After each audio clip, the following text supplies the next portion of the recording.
Ken, gentleman prospector. Top of the morning to you. There's a little Goldgers in your cup. Mmm.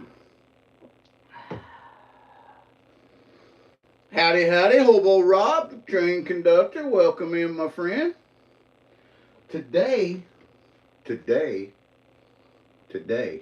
we're going to be running the new Switchback sluice by Prospector Dream. Not just running it. We're going to be doing a full-blown control study on it. A whole control study. Now, I'm inside. I usually do these outside. I'm inside because we have inclement weather out there. It's cold and rainy and like everywhere else. But we're still going to get this done. We're going to make it happen. So, in order to perform a proper control study, everything has to be so-so. All your receptacles have to be clean. Your equipment has to be clean. You have to know the exact amount of materials that you're adding to the system. You have to know the exact amount of gold that's in there. So, we're going to get started. I've already got some gold weighed out. Let's have a look at it. So, you guys, I'm going to be moving the camera around a lot. So, you know, it's going to be splishy splashy, but there's going to be some shiny, and we're going to figure something out all about this new Switchback and see how it looks. Movie fan, howdy howdy, my friend. Welcome in. I hope you're having a good day. Let me pull this camera down just a little bit here. It's up a little too high.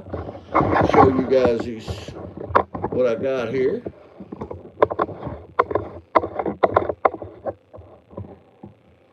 Show you guys what I got going here one time. Zoom that in if I can. There we go. So, like I said, we're going to be performing a control study. We got them scales charted out. Here's the gold that I'm adding to it. Oh, there's a picker, there's a big nugget, a bunch of micros, and some tiny flour gold. A little bit of everything in there. And I've already pre-measured this out, so I already know what it weighs.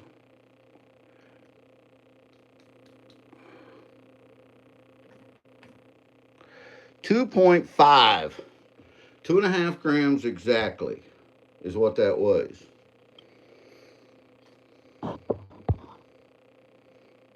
Well, thank you, my good sir. Thank you very much. I appreciate that. Thanks, everybody, for being here. So look at that shiny. There's that big old nugget in there. So, and I've already weighed out 2.5 pounds of material. Got it written right there. It's all wetted up, 2.5 pounds. So I know exactly how much gold I'm adding to this right here. Look here, guys. Boom. There's 2.5 grams of gold. That's a lot of money. That's over $400 worth of gold right there, guys. Woo-wee. And that one is a big old nugget. Look at that. That nugget right there, it's over 1.5 grams. It's like 1.6, 1.7. I forget. It's been too long. But we're going to mix that all up one time. There's scales back 0. Let's shut this off. Now we're going to set that to the side right now. Let you guys look at it, and we're going to mix that up, and we're going to run it. We're going to run it down the Switchback. Dr. Gale's in here. Dr. Gale's going to get to watch me do a control study. This is awesome. David Danduran, top of the morning to you. So you guys see me add the gold in there. Next thing we're going to do is we're going to take this little tiny scoop. We're going to kind of mix that gold up. Make sure it stays in there. And we don't know where it's at in there, but it's in there. We're going to mix it. Oh, we're going to mix it. Mix it good. Did you see all that gold? Holy schmackaronis. How would you like to have it clean out like that? Wouldn't that be something? All right, we got that mixed up in there. Adam Wise, welcome in. Let's zoom that back out. And let's turn the camera here. And let's show you guys this switchback. I may need a back camera up. Oh, there it is. There it is. I'm going to raise the camera up too. I think we get a better angle on it if I raise it up some. Now, the switchback comes, it's a modular sluice system. It is all 3D printed. It is 2 tiers. And the design of the switchback is an all-around sluice system. I'm talking straight from the, after you've classified it, of course, we always classify, but straight from the river into the switchback. And we're going to see how much gold it catches. One single run and how much it catches. Now, I've already got a pretty good idea because we've ran this thing probably, I don't know how many times, 40, 50 times, me and Mama Bird. I mean, countless hours over holiday break. We just ran it and had so much fun, and I'm going to tell you, it's crazy. So, first thing we got to do is start out with everything clean. I washed this out. It's completely clean. This is my catch pan. I'm going to put it in there. I'm going to finish filling it up with a little bit of water. Back into so. I've already added a surfactant to the water to assist so that specific gravity can do its job and put all them dense materials into the mat. What sets the switchback aside? Someone might ask. I've been asked by a bunch of guys, great prospectors, to do a review. I don't do reviews. I am not a review guy. One thing, I'm not qualified to do a review. I'm a prospector. I can barely spell review. But I can run this, and I think I can run it exactly the way the Petersons meant for it to be run. And I think that I can show you exact results. Now, there is always carbon unit failure. That don't mean the sluice fails. That means that I could fail at one of the parts that you have to do. Let's take a look at this a little closer here. So on the top, this is the boil box. This sluice is completely clean. There's absolutely nothing in it. No debris of any kind. This is the bottom section down here. Now, on the top, you got a 4-inch sluice up here, and then it's basically like an adventure sluice, but the difference is you do have a boil box in here, and then you've got a 1/16 of an inch set of grizzly bars in here. Now, it does catch material. This is a second boil system right here, and you'll get to see that here in a minute when I'm running it, and we'll talk about it. Yeah, David, I'm going to bet you money that this one here is close to that length because it's running 2 tiers. That's what's great about it. And I'll tell you what, at the end of these results, we'll see how well it does. Because I've not run a control study on it, and I have not panned out a single bit of tailings that have went through it. But what I have done is run a lot of dirt on it. And the tiny, tiny micro gold that this sluice was catching was unreal. This is stuff that the cleanup buddy spits out, that the Dirt Devil sluice spits out, that the Trek sluice spits out, I'm talking, I can take my 48-inch long tom sluice and it will spit this tiny little micro gold out. But this little sluice is catching it. It's crazy. This grizzly bar system is easily removed for cleaning and cleanup. The whole thing cleans up fairly easy. It's a learning curve. The sluice that sits under it, it all flows down and then it drops into here. Now, as you can see, as it comes down, it widens. That creates that alluvial flare, and you'll see that. You'll see the boil points right here when the sluice is running and we put material in it.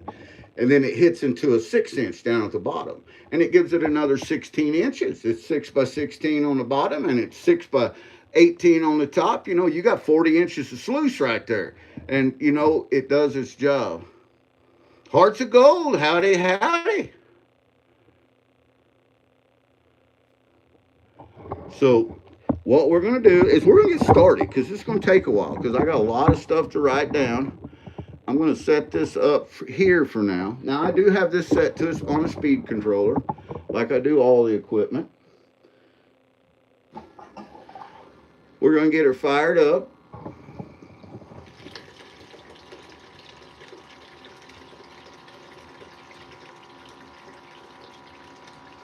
Let me get a coffee and some toothpicks for my eyes. Hey, Jason E. Minor, welcome in.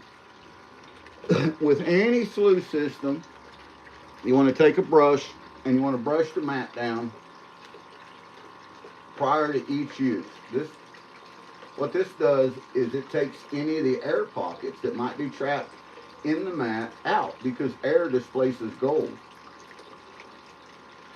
You wouldn't think that it would, but it sure does. Because, you know, there's a difference. Whenever we got something in water, underwater, it is measured the density by specific gravity. When we have something in the atmosphere, out here in the air, it's measured by inches of mercury.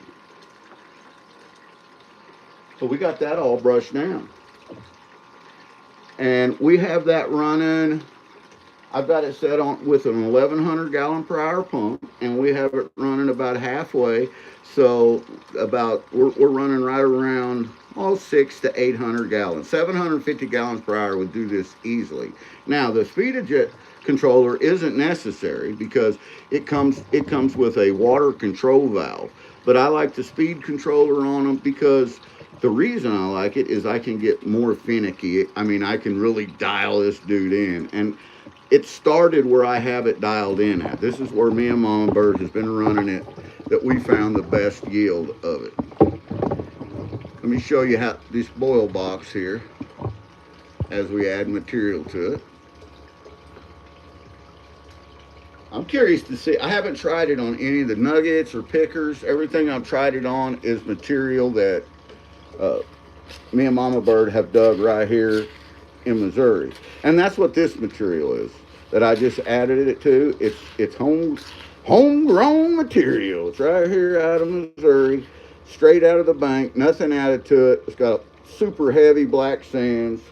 And this thing, you can't overload it. We was filling it with this big scoop, and there was no way of overloading it. So you seen how easy that boiled that down. I already see gold in the indicator mat up here. It's a lot of gold in there. 2.5 grams of gold. There's going to be gold. And you drop another one in there. You guys watch this again. It just, look, I'm going to go big. Look at this. I'm going to go big. I'm going to go, look at this. Try that on a cleanup buddy and see what happens. Yeah. Well, this one just boils it out and takes it out. And right there, the big gold nugget is sitting right on the top. It didn't go nowhere. It caught the gold nugget. I built the stand that this is sitting on, guys, out of a piece. I modified it out of a piece of aluminum because it has to set up higher than what you're catching your tailings in. Now, we get ready to start scraping the grizzly bars off. We're going to need something to catch them in. Because a control study, I'm going to use this clean pan. We're going to set that right there. And we're going to have fun with this. It's going to be like a little game. And Rob, right there, you nailed it. And that's what I was getting at. That is perfect, perfect, perfect. And I'm going to tell you guys something. I'm going to put myself out on a bit of a limb here. If this control study goes as good as what I think it will, I received this as a gift, the Switchback, as a Christmas gift, and a gift just to play with. But I'm going to tell you what, if this control study goes as good as I think it's going to go, I'm going to buy one of these, and I'm going to use it on a giveaway coming up. And see, I can act like I'm a bulldozer, clearing the tailings off the grizzly bar. It's very interactive. It's a lot of fun.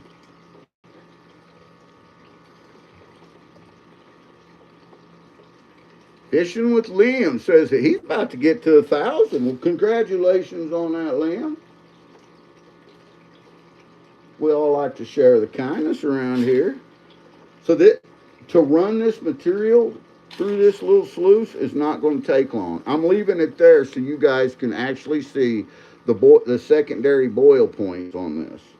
And I'm going to run just about half of this material, just about as fast as I can scoop it in. I can't scoop it any faster than what I'm doing. Right there. And that's about half that material ran right there. See? I got just about half of it ran down there.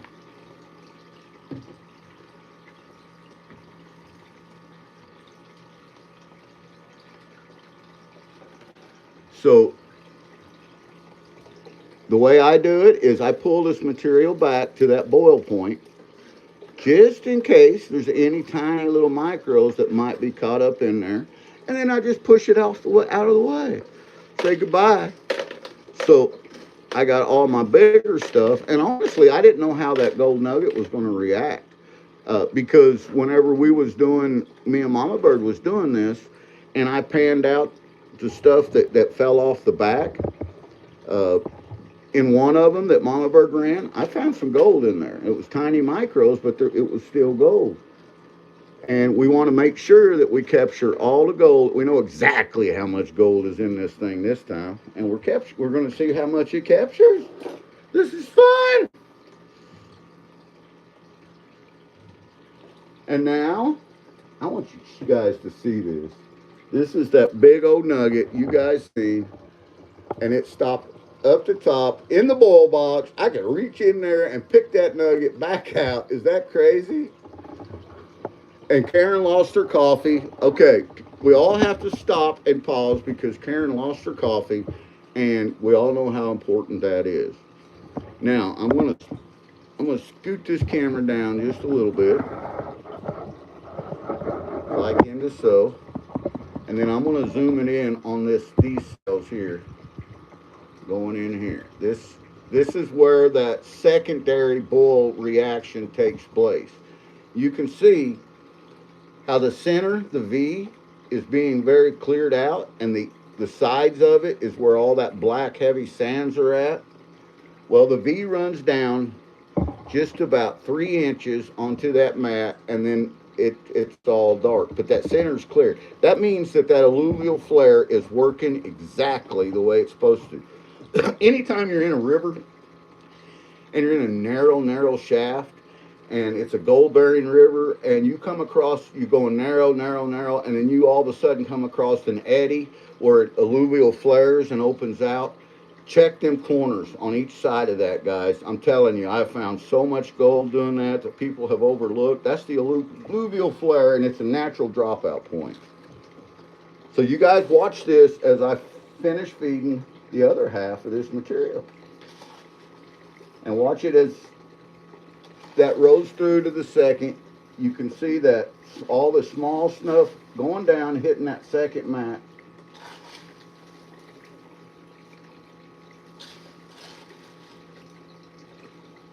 I've seen other people use this sluice and say that it looks like a spaceship.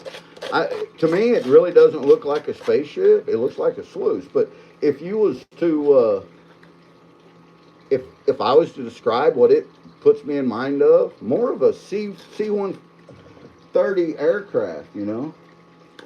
C-130 rolling down the field.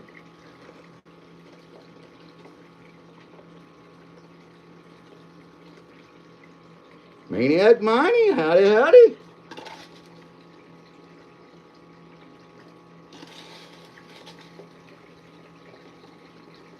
This doesn't, I'm telling you, this little dude, and I keep calling it little. This is the biggest cleanup sluice that I have. I had to really modify some things, and it needs to be setting in a bigger pan actually than what I have it setting in. I'll be honest with you. I've got plans this spring to set it up outside and start teaching the grandkids how to pan gold and how the whole system runs. And I think this is going to be one great educational tool. I got to rinse that bowl out in case we missed it. There's any micros in there. But that's how quick that bowl full of material, we ran it all the way through there, and we know exactly how much gold's in that. And then I'm going to do this again, not today, but I'm going to do it again, and I'm going to double the material, and then do it again and triple it. And then that's how you get a 100% control study, is you qualitate your results until, and then you come up with, form a true control study off of qualitative results. That bowl is clean. There's nothing left in it. Let me raise that camera back up and show you this, what the boil box or the grizzlies look like now that I've run the second half through. They are doing their job, and you can really see the way the alluvial flare is separating that material in there.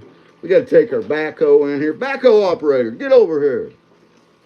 So yeah, we had a lot of fun with this, me and Mama Bird did. Of course, you know, anytime you're running heavy equipment like this, you got to be safe doing it. So we had plenty of safety meetings, and we had such a good time running this and playing like we was out in the middle of the gold field, getting her done. We're going to shove this stuff right off in there.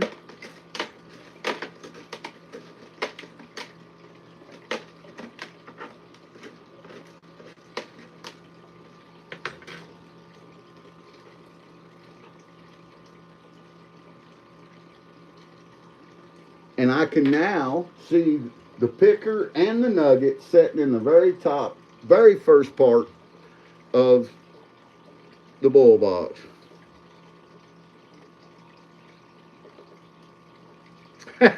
Gold sleepaway camp for the grandkids. That's a hard no. I tell you what, if you are one of the instructors at the camp, we'll do it, Gail.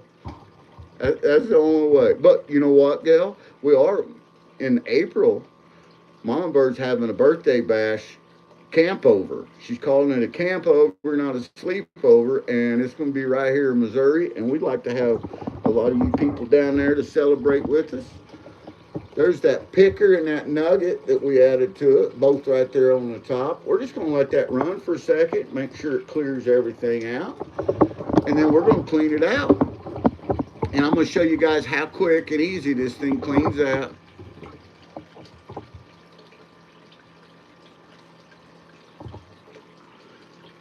Karen, you guys ought to come. You'd have a great time. Raspberry, howdy, howdy. Welcome in. Got 15 amazing people in here. Please make sure to hit that like button. And subscribe if you haven't. It's free. And anything free is worth saving up for. All right, so I'm going to unplug this now. There we go. It is off. I'm going to pull the grizzly bar out, show it to you guys. Now, cleanup is a smash. See this? I'm going to empty that into here just in case there's any little micro stuck on it. There shouldn't be. The way that we rinsed it, there should be nothing in here. But we're going to pan it out anyway, and we're going to find out for sure if there was anything in it. And I'm going to go slow as I clean this up, not because it's a slow cleanup, just because I want you guys to actually see it and see what I'm doing here. So I'm going to take my little squirt bottle. Anything on there, I'm going to squirt back down into the sluice like so. Squirty, squirty. Squirty, squirty, squirty. Squirtle, come on, squirt. Everybody likes a squirter.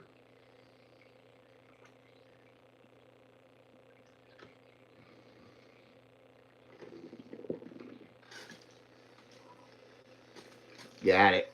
That's all cleaned out in there. Looks sharp, looks good, it's clean. This is what the grizzly bar caught, what it classified down. So we're going to slide that over here, and that's the first thing we're going to pan out. We got a good clean pan, nothing in it. Going to pan that out. Make sure there's no micros left in the pan.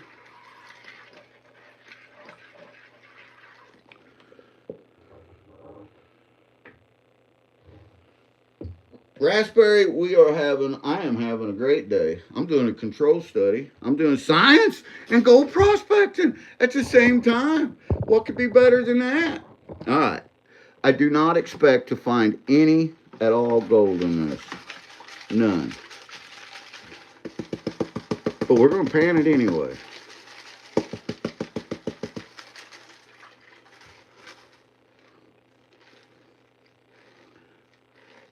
I can see that I'm going to need a little bit more light being inside the house like this.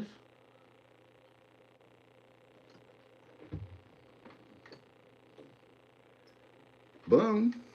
And then let there be light.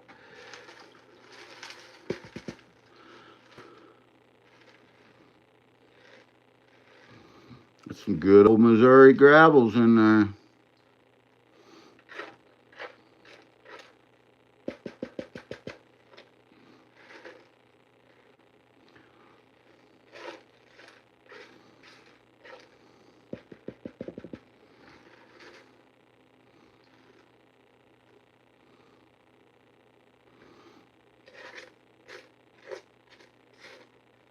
Pretty garnet there too.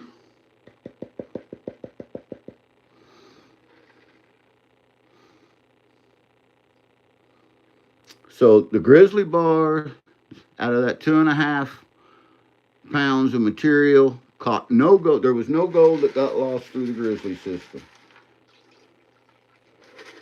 And I'm going to take that, no gold in it, put it in a container.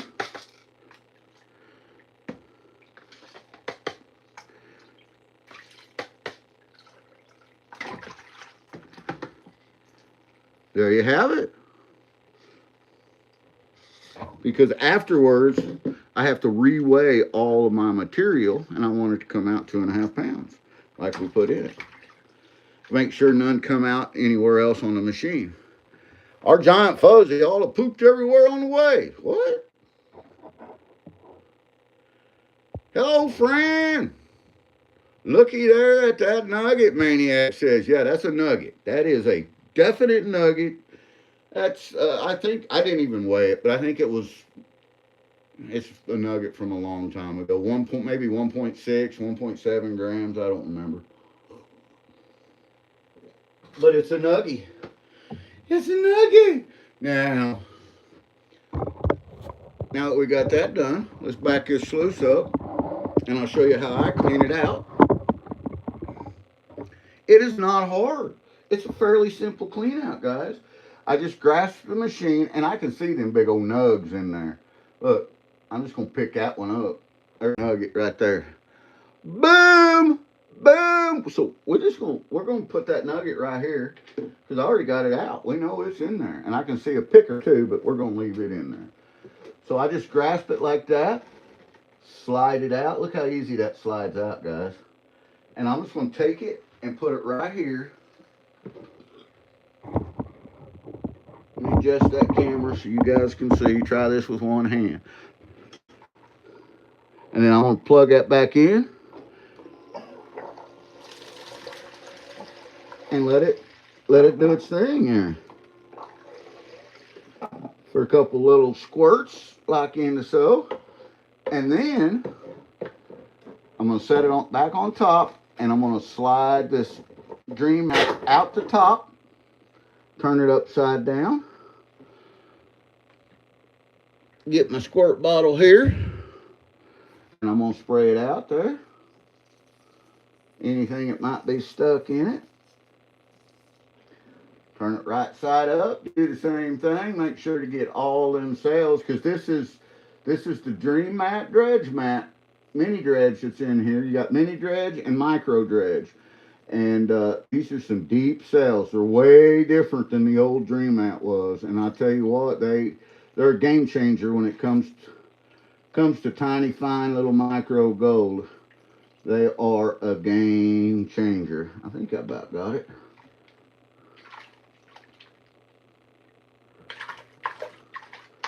Give a couple little fast splashes there just to make sure. Oh yeah, that's a clean Dream Mat. Ooh-wee. All right, that's the top max section. We're going to rinse out the header box, make sure there's nothing trapped up in there.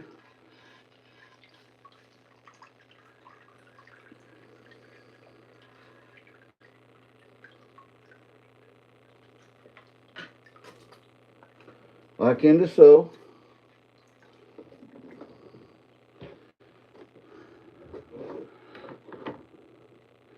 And then I'm going to lift this off the stand that I built, and I'm going to tilt it up. I'm going to leave the bottom mat in, and I'm just going to tilt it up there and rinse under where the dream mat was to make sure all the gold's gone out of it. If there was any that went under it, and I don't think there was. I haven't found any under it yet. And I'm just going to set that back down there like so. So this is where we're at. This is the top mat. Now, I've been asked so many times, hey Tim, so many times, does the bottom mat actually catch gold? Well, we're going to find out. I already know the answer to that, but we're going to find out. So first thing I'm going to do is pan this back. Now this is all out of 2.5 pounds of material. This is all that the top mat caught right there. And it's 90% heavies. So let's just find out. Let's pan it back and see. And then we'll pan this back. We're going to dry it up, and then we're going to weigh it to see how much the top mat caught. And remember, it caught that big nugget, so that goes in there too. Get that light stuff off the top over there. And there should be a picker in here that we've seen also.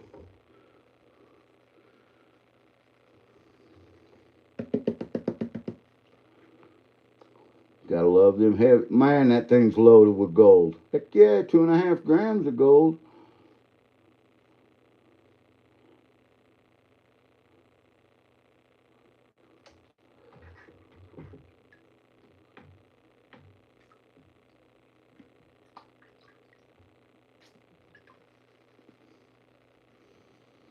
Good morning, Georgianne.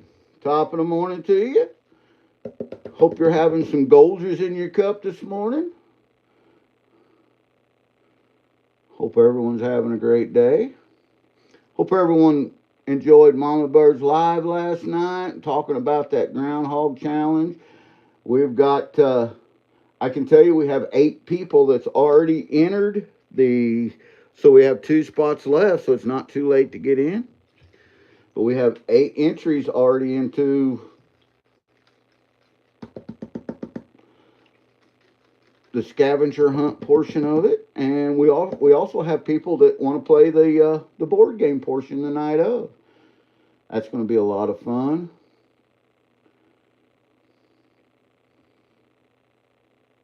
I had Justin and Carl have already sent me pictures, so they are working on it already. I want you guys. That's going to be a wonderful, wonderful top mat clean out. We're going to see how much of the 2.5 grams of gold that top mat caught and how much went to the bottom mat. It's a control study. It's science. I love science when it comes to prospecting.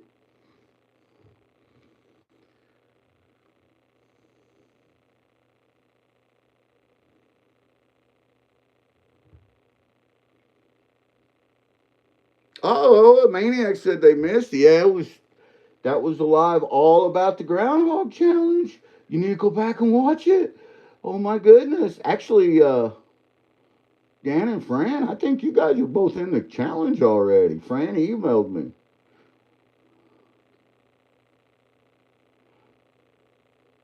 I can see the picker. I can see the picker showing up in there.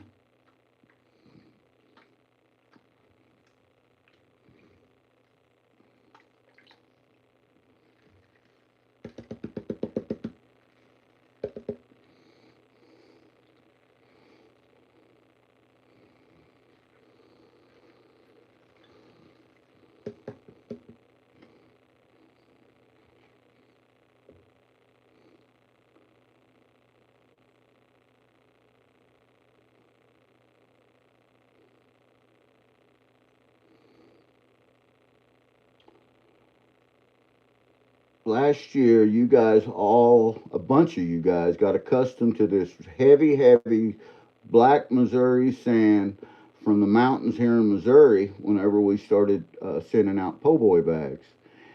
And it's a lot of fun to do. It is a lot of fun. This is some great material. It it's tough. This is some tough black sands. It's 90% magnetics. I could remove the magnetics and make it easier, but then I take a chance of removing some of the little tiny powder gold. You don't want to play a board game. Mr. Hogan, somebody said. I can't see chat except for when I quit panning, guys, so I'm just panning away. I'm excited to see what the results yield on this control study. We're going to get that big old picker. Did you guys see that picker float? If y'all don't think gold floats, man, and I have a surfactant in here, gold floats. I'm going to set that picker to the side with the nugget. I got the nugget and the picker out.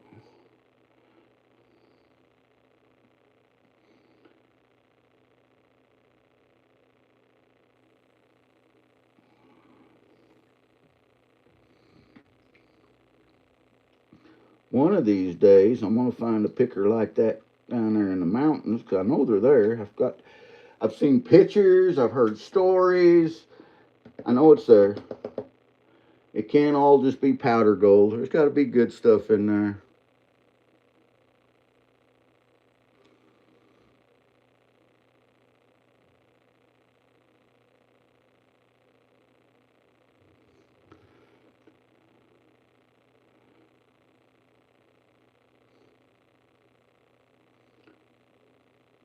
This little pan that I'm using here is a sluice fox pan. And for cleaning up, for me, it's my absolute favorite pan. It's one of the oldest pans we have. And the only pan that we have older is this one.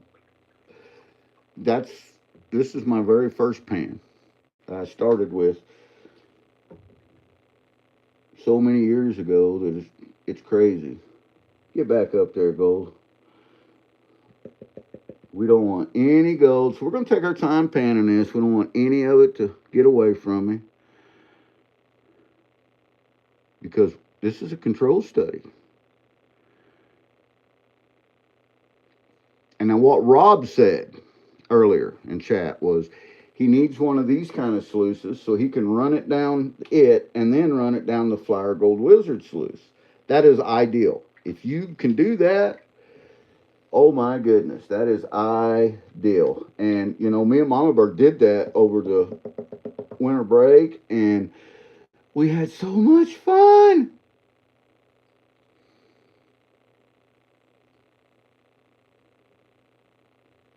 There's a little piece trying to get away. Get back up there. Get back up there, Gold.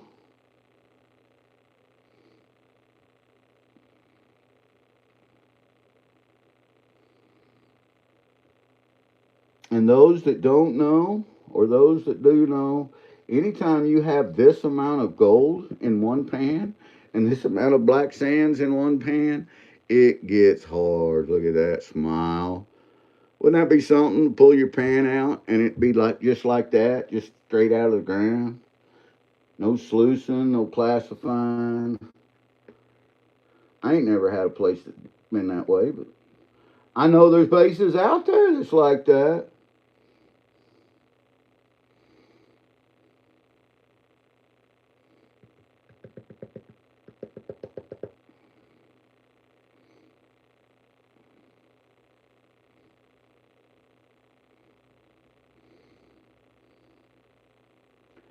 GP got quiet. He's getting serious. He's getting serious now. He got quiet. We're about down there to where we want to be.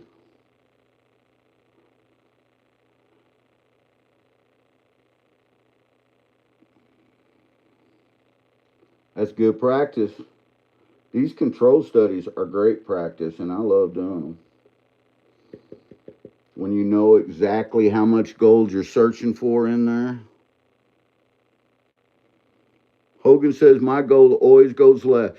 Well, you know what? I'm not tooting my horn or anything like that, Hogan, but I actually have developed and this is just the way that I pan, developed a technique that in my pan I can separate my gold, and all the fines I can make go to the right side, and all the bigs I can make go to the left side. And Mama Bird thinks it's magic. She thinks that I have Momo magic because I can do that. It's a lot of fun. It's the way that you let the water flow back, the amount of water. Well, it's just like whenever you're sluicing, it's the shear force. You can go faster with shear force and make it break easier. You can go slower with shear force and make it stick to your pan better. And the big nuggets are easier to control with taps than the little stuff is. Like in the so. Got one little piece right there. And that's, I just like to pan. I have fun doing it and practice doing it every day. I pan every day. And that's the way. You just dance that gold around in your pan, make it do different things, and you learn to control it like that just through practice. And I've seen you pan, Mr. Hogan. You good. You have a natural instinct on panning, a natural skill set. That's something I didn't have. My skill set that I think I'm a good panner. I consider myself a good panner, but it's learned. My panning skills were learned. They were not natural. When I first started panning, I thought I knew how to pan, but I didn't have a clue. Oh, we got the black sands. They went bye-bye. And there is a beautiful, beautiful smile. Look at that. Look at that beautiful, beautiful smile. So I got an empty snuffer bottle, not even put together, all dried out. I'm going to put it together here.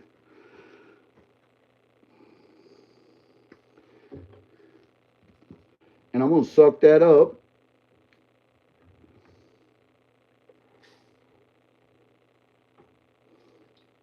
And then I'm going to take it one more time, and I'm going to pan that back one more time, make sure I didn't miss any micros in there, because they are easy to miss.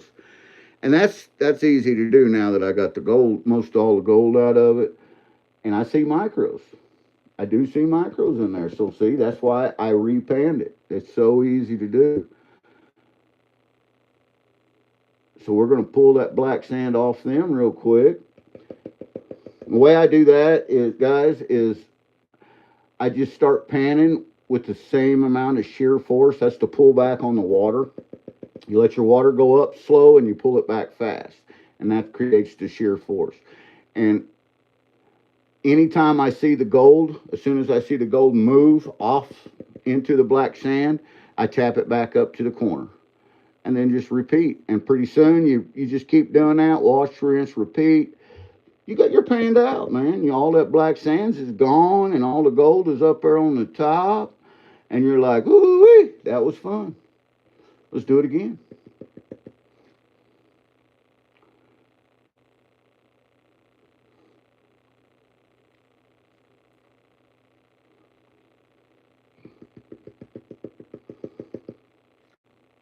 Didn't miss many, but there's 4 or 5 little micros in there that I missed. And when you're doing a control study, you want them all.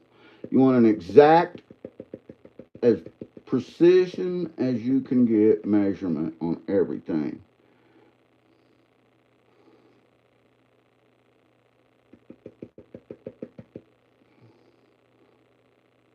There it is, the last of the little Mohicans.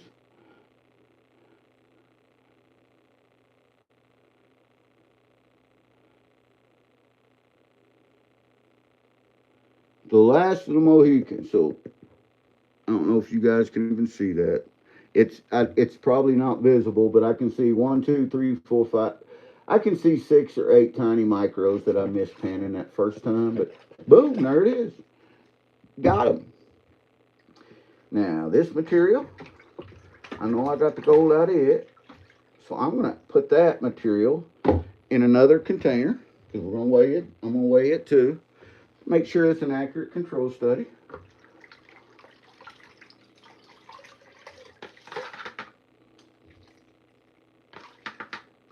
Got it. So now we have top mat. That's everything that came out of the top mat. And we also have grizzly bars. So we got all our material caught so far. Now we got to wash. We got to do the bottom mat. California Dreaming, howdy howdy, top of the morning to you. Let's turn you blue so you can connect to these other amazing channels. And let's turn this a little bit, zoom out, okay. Put my pan back in there. Set that out of the way. And now we're going to clean this bottom mat out. And it cleans out very similar to, this is it right here, to the cleanup buddy. There's a hole in the bottom. You just pop that out and you slide that pan out like so, or that mat out. Let it go down in there. And then it's Dream Mat. You just clean it out like this. Now we're going to find out if there was anything that got caught in that bottom mat. Make sure we get it all. We got it. And then we're going to do the same thing as we did before. We're going to turn it up like into so, and we're going to rinse the bottom section out just in case there was anything that made it under that bottom mat. Now these are lit on the bottom, each section, so that if there's anything that did get under it, you're not going to spit it out. You're going to catch it. And we got it. It's clean. That sluice is clean. Everything in that bottom mat is now in that pan. But wait, we got gold in the snuffer bottle. And we gotta see if there's gold in there. So we need to weigh out the snuffer bottle before we put that gold in there to see how much each mat caught. This is the control study part.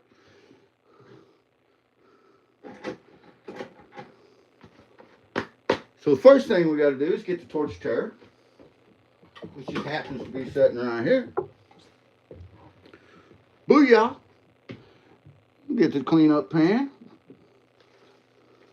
We're going to dump all this shiny in there, and we're going to clean it up and see how much is in there.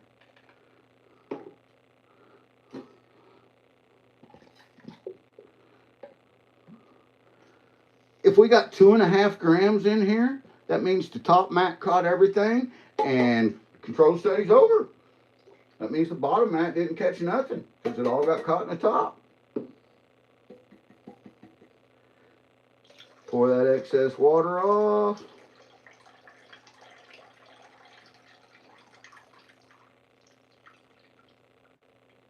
Like so. Now, I have a nugget. Remember the nugget we pulled out?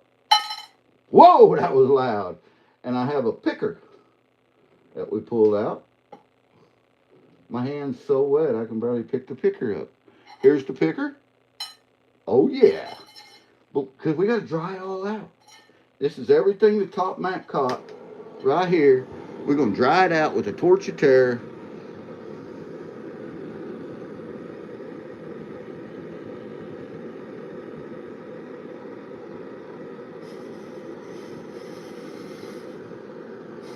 Oh yeah, Hogan, that is a true treasure hunt.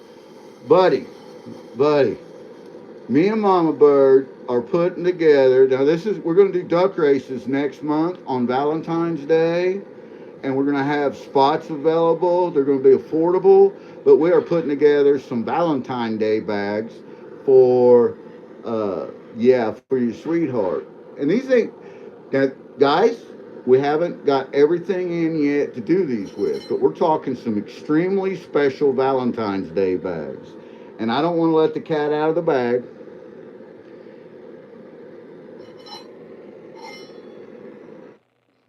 That's dry. That's dry. Look at that. Look at that. Look at that. So, now we got to turn the camera. We got to turn the camera so we can focus back, like that, on the scale. Scoot it closer with one hand, holding the gold in the other hand. Watch him, folks. And this is how Otterman ends up with so much gold. I usually, this is the part where I usually spill it. We're going to turn that on. Make sure it's turreted out. We're going to take this and we're going to put the hot gold that we just heated up in there. Look at that. Look at that. Look at that. A little tap, tap, tap-a-rooney. I'm going to take my magnet here and I'm going to run it over that just to make sure that there's no magnetics in there. There is no magnetics. I got them all. We're going to dump that on and see how close to 2.5 we are. And we know what we're looking for. We are close. Holy smackaroonies.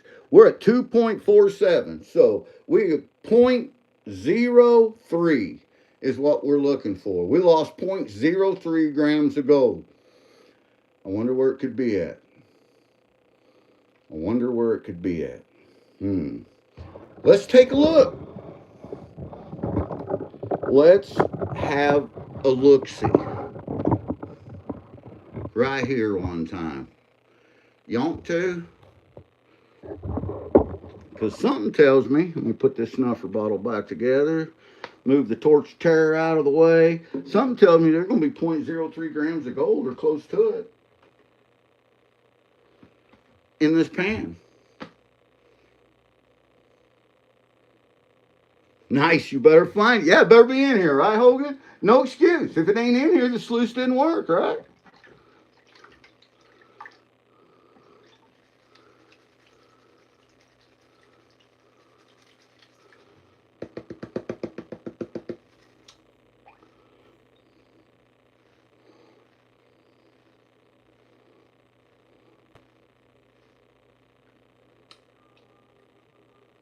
I just found a Missouri treat. This is something that we do find every great once in a while. Not very often. And it is in this bag, or this right here. I'm going to put this up because Mama Bird will want it. And I told her I thought I seen one. I believe that's a little tiny piece of peridot. And yes, the St. Francis Mountain Range in the USGS report, they do find peridot. We don't find them very often, but I just found one. I'm pretty sure. Mama Bird will qualitate that for me. I'm going to set that to the side. Stop panning to what I was doing for a peridot. Now this is going to be what we noticed that the bottom match was catching was all that tiny, powdery, micro gold that everything else is pushing out. The stuff that you usually leave at the river, the stuff that you usually miss at home when you take it home and clean it out, because we just don't have equipment that will clean up that small of gold.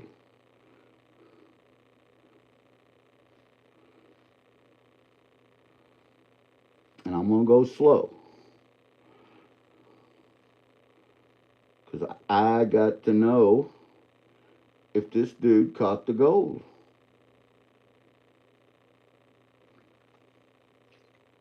I'm not going to get in a hurry. I ain't in no hurry. We ain't in no stinking hurry. There's no reason to speed. Come on now. What's the best way to identify stones? App, book, device, or do I need to go back to school? Well, yeah, I don't know. I do it just by identification, by looking at them. And that is mostly through textbook. Miss Gail would probably be able to answer that way better than me, seeing as how she She does archaeology and geology. I have taken some geology classes. I see golden. So the bottom mat definitely is catching gold. I just physically seen some poke through. For those of you that wanted to know, is the bottom mat necessary? Well, only if you want all the gold. If you want all the gold, then yeah. If you don't want all the gold, then no, you don't need the bottom mat. You can just use any old sluice.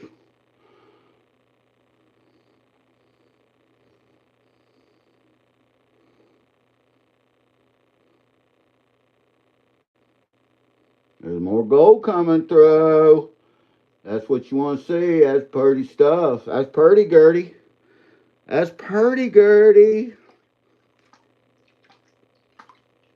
Now, wouldn't it be something if we was able to catch the exact amount of gold that we put in there? Wouldn't that be something? That's what everybody wants on a control study. And you know what? I've done this on every sluice that I own, and I'm yet to find one that catches 100% of the gold. I haven't ever found one.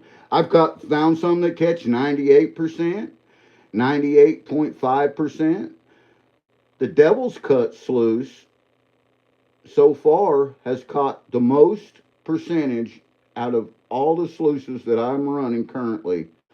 That little double cut sluice does great. But I'm going to tell you that if this one is catching 99 to 100% of the gold, this is the sluice that I'm taking with me. There's some pretty pyrite. This is the sluice that's going to the events with me, going to my campsite to do my cleanups with. Otherwise, it's the Dirt Devil sluice and the Flower Gold Wizard micro cleanup sluice. And I will still run everything down the micro cleanup sluice, even after doing this sluice.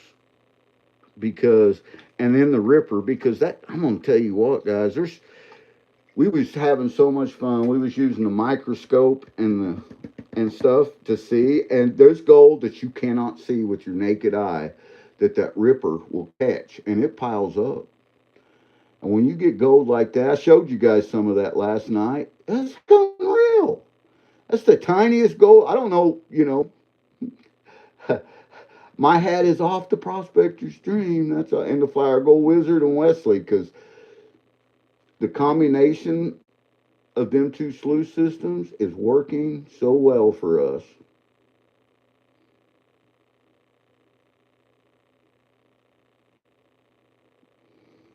Time to rinse.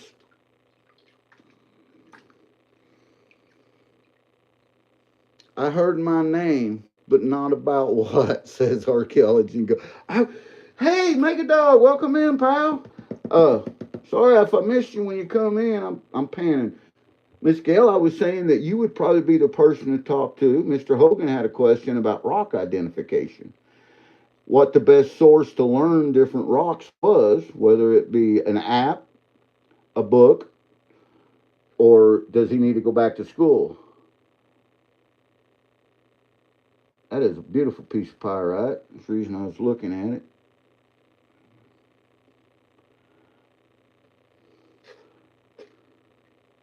Tiny garnet.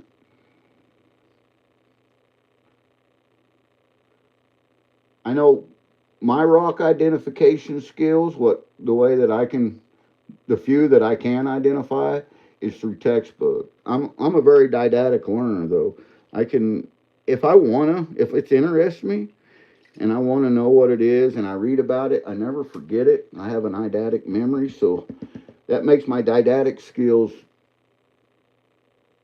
they used to say, very impressive, but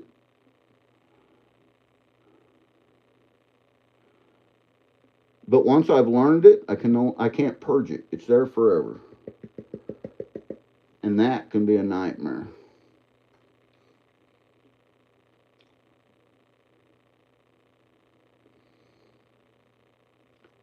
I'm going to say that we are definitely going to make up what we missed, the gold we missed with that first cleanup. Oh, this is fun because, I'm sorry, I forgot about chat. You guys are still here. Use Google from time to time, the thrift shopping. I have app books and also Google search, right? And I think that's kind of, that's where Mr. Hogan was at. I think that's kind of the way that we all do it. We just keep digging into it and looking at different pictures of things until we compare it to what we have, and we're like, that is definitely what we have. The reason that I took the geology classes that I took, and they were all online classes, but the reason that I took them, chose to, was to learn what the rhyolite in this area looked like, because we found out that that was our number one source for the gold, was our rhyolite. And this is one of the few places in the world that it comes up the way that it comes up. 1.4 to 1.5 billion years ago, the St. Francis mountain range was created. Not million, billion. It's crazy. And Gail knows the significance of that because she is an archaeologist. And she knows the significance of that timeline.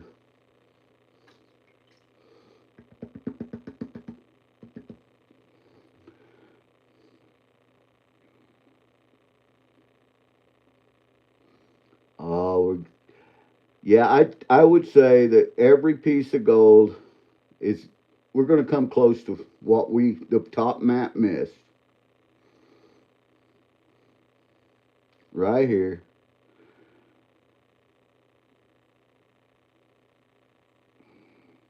Man, there's some super, super, super tiny little powder micros in there. You know what? Even if the gold isn't all here, I'm impressed that it's catching these little things, because before I had to use the Flower Gold Wizard micro cleanup sluice. It's designed just for this type of stuff. And that's the only way I could catch it other than panning it. And don't get me wrong, I love to pan, but when you have 30 or 40 buckets of material sitting there, that's a lot of panning.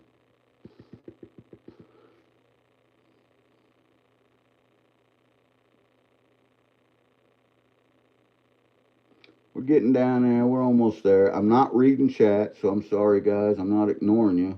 I'm having fun. GP's having fun.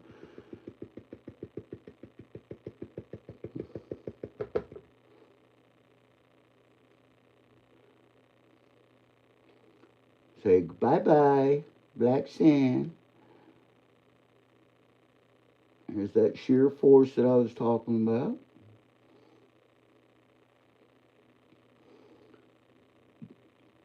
And when I first learned how to do all the pan, years and years and years ago, I didn't know anything about the shear force and all that. I knew a lot about specific gravity and stuff just because of my college days. Guys, there's the gold. Let me see if I can get that second mat caught. That's a zoomed in. That's zoomed in 400 times. But look at that. This is what the second mat caught, guys. And there's quite a bit of it. I'm going to go out on a limb and say this is definitely, unequivocally going to make a heck of a difference on measuring that. And then we're going to do just like we did before. We're going to pan that back real quick. Make sure I got it all. That second pan back is easy to do. But I'm one of them kind of fellows that whenever I seen the gold doing different things in my pan and why it didn't act the same way every time, I had to know why. So I started studying it and reading it and learn about shear force, specific gravity, inches of mercury, and the way that the gold actually reacts. Gold is actually hydrophobic in nature. And one of the reasons for that is while the earth is made up primarily of water, the gold is not from the earth. It's not an element that was created you know, like quartz or like rhyolite or like limestone or, you know, any of the other elements that are on the periodic table that were created when the earth was being formed. Gold was deposited here during a nucleus, during a star explosion, whenever the sun was being created. I got it all. Good deal. That don't happen very often. We got it. And we got it. So now we got to dry this up. Let me zoom that back out. Sorry, guys. And we're going to do us another snuffer dump here. And just to make sure that, you know, hey, we was just a hair short on that. Now, with that being said, I did notice a couple of little bigger rocks in there whenever I did that. I believe we got it. I think we got it. Rinse it out. Because they are some tiny little micros. With that first part that we put on the scale, I seen a couple little bigger pieces of something in there that is non-magnetic. So this may actually weigh over the 2.5 because of the aggregate that's also in there. There we got it. Towards your tare time. But if we hit that 2.5, the exact amount that we had going into it, that is called a 100% capture rate. And I have never, ever, ever seen a sluice with 100% capture rate. Now, I've seen people do it and claim it, but it's because they have such small, you know, big gold and it's just shaped right. This is all straight, natural occurring gold, tiny micros, flour gold, big nuggets, pickers. It's everything that is naturally occurring in the water.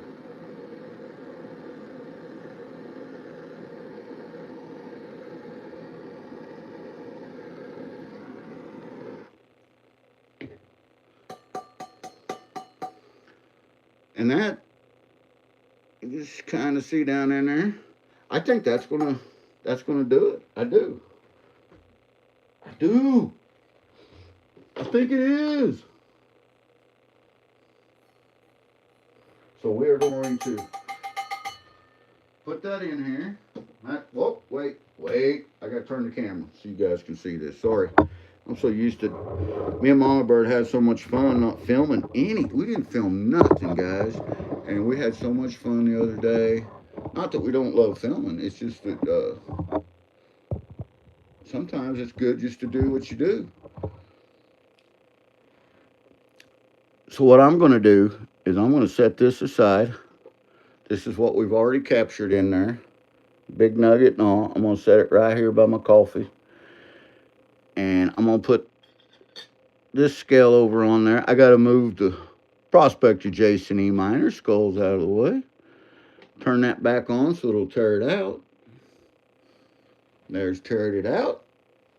And let's just see. There's the dried up gold in there.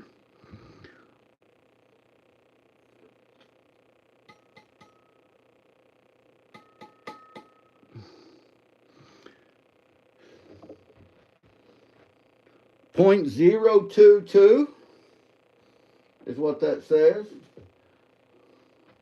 Let me brush that out just to make sure I got it all. Got it all. Did not change the scale one iota.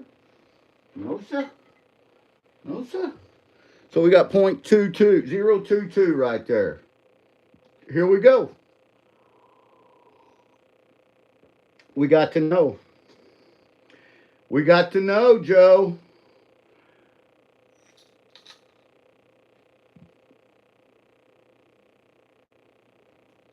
And there it is. There's the end results. We had exactly 2.5 grams of gold when we started. Now we have 2.494. That is not a 100% capture rate. But that is a 99, let me do the math on that. That is a 99.6% capture rate. 99.6%. Now, just to make sure and qualitate my readings, I'm going to take that off. I'm going to put this one back on, tear it out. Oh, shut it off. I meant to tear it out, but I shut it off. And we're going to make sure that's tear it out. And then we are going, first, let's put it in there.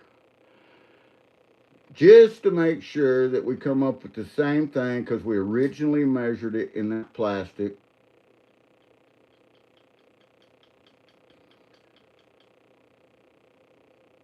Wait, there is a tiny piece of gold stuck in that.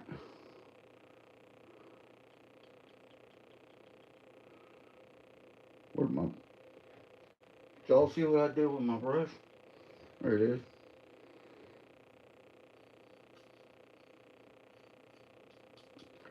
Wasn't enough to move the scales. Same things, exact same results. So 2.493.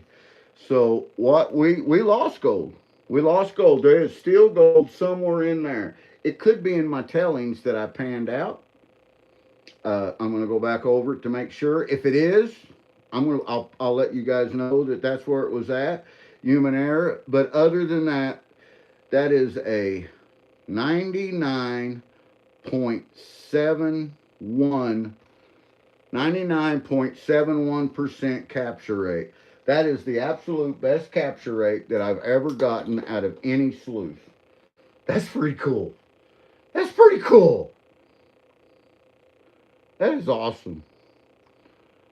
Who wants to see how much that picker weighs, or that nugget weighs? I do. It's been so long I forget, but I think it was something like 2.6 maybe, or 1.6. Yeah, 1.593. There it is. That's how much it weighs, right at 1.6. So I'm going to put that back in my nugget vial. And if you guys was wondering, the gold that we have sitting out here is gold that we will be doing giveaways and stuff like that with. Our personal gold we keep in a safe. And then this picker, that's a heck of a picker. That's a 1/4 gram picker. Look at that. Would you look at that? 0.26. Boom. Put it in them pickers. Look at them pickers. I added some of them pickers to some of the bags. And then the rest of this, I'm going to put into back into our mountain gold. This is the kind of gold we've been getting down there at St. Francis Mountain Range. And I'm going to just pour that back in there. Boom, boom, boom, boom. Tap, tap, tap-a-rooney. And I don't know how much is in there, because me and Mama Bird didn't weigh it. But I'm going to go out on a limb and say there's 5 grams in there probably. Maybe 6. I don't know. Maybe more. Maybe less. Who knows? Who knows? Now I got to catch up with Chad. 99.76%. Yeah, exactly, Gail.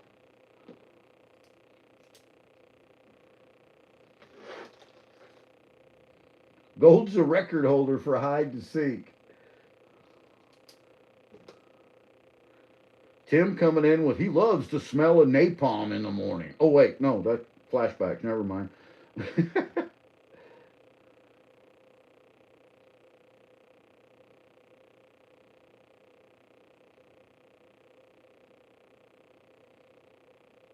Nick Molnar, welcome in. Lisa, welcome in.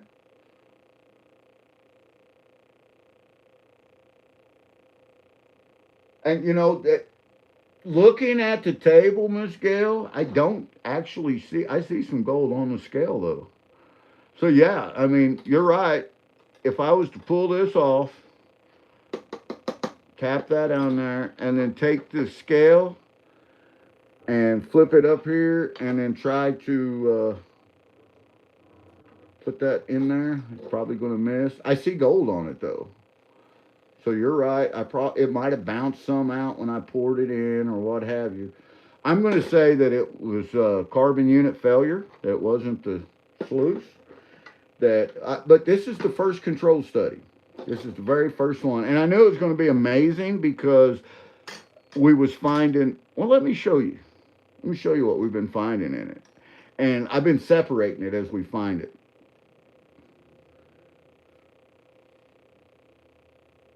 Let me see if first if what I just swept off the scale, if that's enough to, because I just pulled go off the scale. It is not enough to move the scale. It did not register, so that ain't it. But there is gold in the scale right now. There is some super fines in there. And I showed this last night. A couple of pieces of something that was falling off in there. The rest of that's gold though. Let me pull this camera down closer.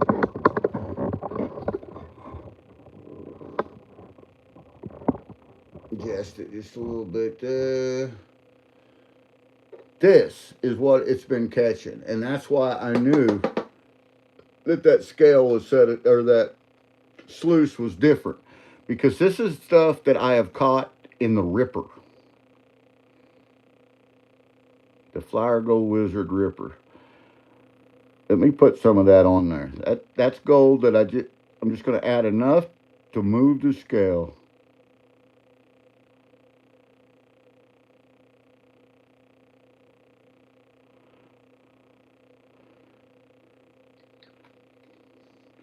.006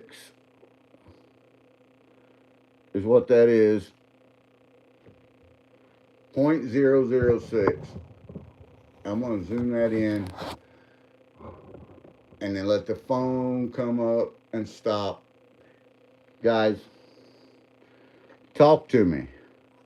Tell me, look at this. Look at this tiny, tiny. Oh, look at me knock the camera over and almost spill that tiny gold. Get back on it. That is the finest, tiniest, smallest powder gold that I have ever seen and been able to recover. And this sluice that we just ran, the switchback, is holding on to that stuff. Look at that. Is that not crazy? Let's see if I can do it like this. Get that camera even a little closer and closer and closer. Look at that. That is insane.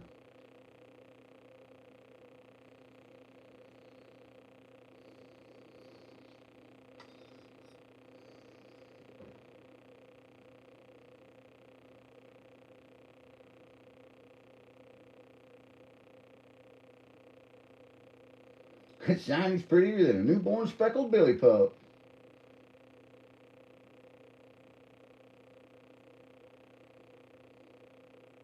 Hey, Brian and the twins, welcome in. Sorry, guys, I haven't been looking at chat. There's 26 crazy people, amazing people in here. Hogan says he's booking a flight and bringing his vacuum. There's one issue. We can't use any kind of equipment. It's pans and scoop only where we're at. But I wish we could use. I got crevicing tools. I have vacuums. I have all that, but I can't use them there. Now there's a spot not that far from that spot that we can use them. However, this spot we can't. I'm gonna put that back in there because some of you guys, your bags that you get, has got a lot of this kind of gold in it. But I want to add this stuff up for a solid year, this tiny micro stuff, and I want to see what kind of these tiny little micros that we pull out. This is what me and Mama Bird have pulled out right here. Me and her pulled that little bit out, plus a ton of this stuff right here, using this sluice over the last couple of weeks. But I'm going to save this, and at the end of the year, I'm going to measure it and see how much of this I would have been throwing away if I wasn't using this sluice. So, it all adds up.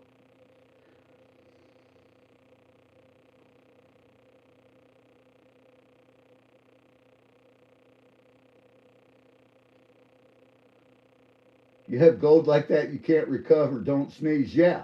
And that's just, we all do, Nick. We all have gold like that we can't recover. And it's not that we're not good prospectors, it's just that it's so small, it's virtually impossible to recover. We got to put our sluice back together. So I figured I'd let you guys watch me do that as well. Get it right here. Maybe I won't get my old button away too much. So to put the sluice back together, it's basically the same thing. Put the snuffer back together first. You just take your mat and you drop it in here.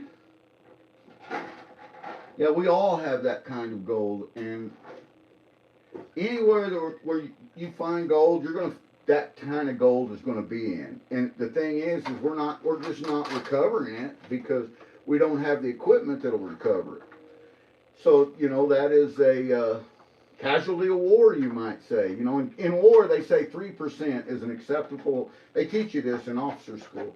3% is an acceptable amount of casualties.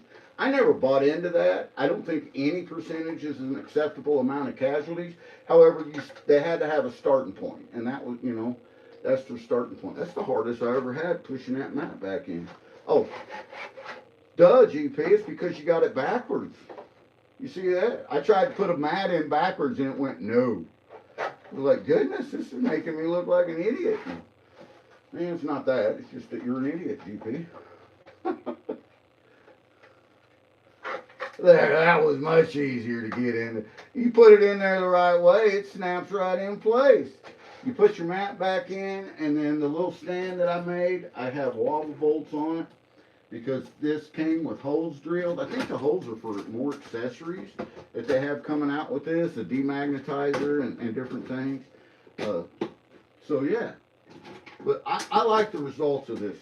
I think this is the best on the market today. This is the absolute best all-around cleanup sluice that there is. And I agree with Rob. I'm still going to take the tellings, and I bet I find it. I bet I find that little tiny bit when I run these tellings down the micro mini cleanup sluice. I bet I find them. The way that I do this is I just slide that in here, get it all the way up against there, take my header box, push it in, like in the slow, give it a push, boom, take my grizzly bars, pop my grizzly bars back in place, boom, and we are ready to go. So I took my time at that cleanup. Let me switch around here and get to where I can see you guys and you can see me, and we can communicate for just a minute, maybe. I think that may be like a super close up because that camera's pretty close to me. Gail, thanks for coming in. Appreciate it. Back to work for me. Have a great day, says Hearts. Well, Hearts, you have a great day too. There's Dorothy. I didn't even say hi to Dorothy Richardson. Hi to Dorothy. How you doing? Glad to see you. Hope you're having a wonderful day. I think that we might be able to see me there. Heck, I don't know.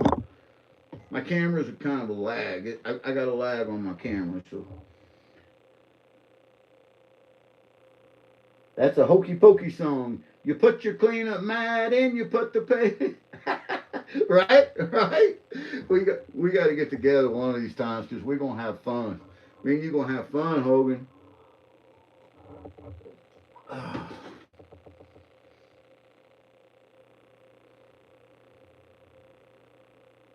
21 amazing people up in here with me. I appreciate that. So there's that control study. 99.76 confirmed by an archaeologist, Miss Gale, Archaeology and Gold. She was in here. 99.76% capture rate. Now, in order to qualitate that I need to run 3, 5, maybe 7 more control studies exactly like that, using the same perimeters, and to make sure, because there's always room for human error. Anytime you do a control study, carbon unit failure, human error, that's the biggest mistake there is. And trust me, if there's a mistake that can be made, this is the guy that can make it. Oh yeah, I'm the mistake guy. Thank you, Lisa. Appreciate that. I was going to send Lisa an email here in a little bit, because I think that Lisa would have so much fun doing the Groundhog Day challenge. And whenever me and Monitor was talking about doing it, we wanted to get people involved that that are there every week, like Lisa is. That you doesn't they have no ambition to ever want to come on panel or anything like that, for whatever reason, and it's theirs, and we respect that. They just don't. So we set the rules and the perimeters up to where they never have to be on camera. They can do everything in it and never be on camera. One of the rules, though, is they have to speak, which Lisa does all the time on her videos, and she got such an amazing channel. We love watching her videos. We love watching all of her nature stuff, cooking, and that girl can cook. I'm on here to tell you right now, man. Sometimes I don't even get a notification that Lisa is cooking, on one of her videos. I can just smell it.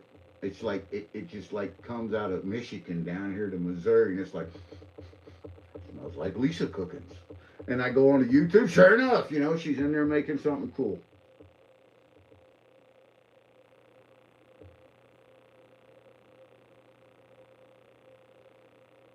Oh, good. You're going to get the news crew to record you. If anyone can do that, I guarantee you can. I spent half my life trying to run away from cameras. There was a part of that I just wasn't supposed to be on camera. I wasn't supposed to be filmed some of the stuff that I was doing. And, as a fire chief, they always want to interview the chief. The chief of the department, that's who they want to interview. And then, the start of my fire career, I was like, I'm sorry, guys, I can't be on camera. You'll have to take this guy here. Take my captain. Take my battalion chief. Talk to him. But them days have long since passed, and being on the camera like that is okay with me. But yeah, if anybody can pull off getting the news crew to interview, that's you, Hogan. You can do it. I know it, man.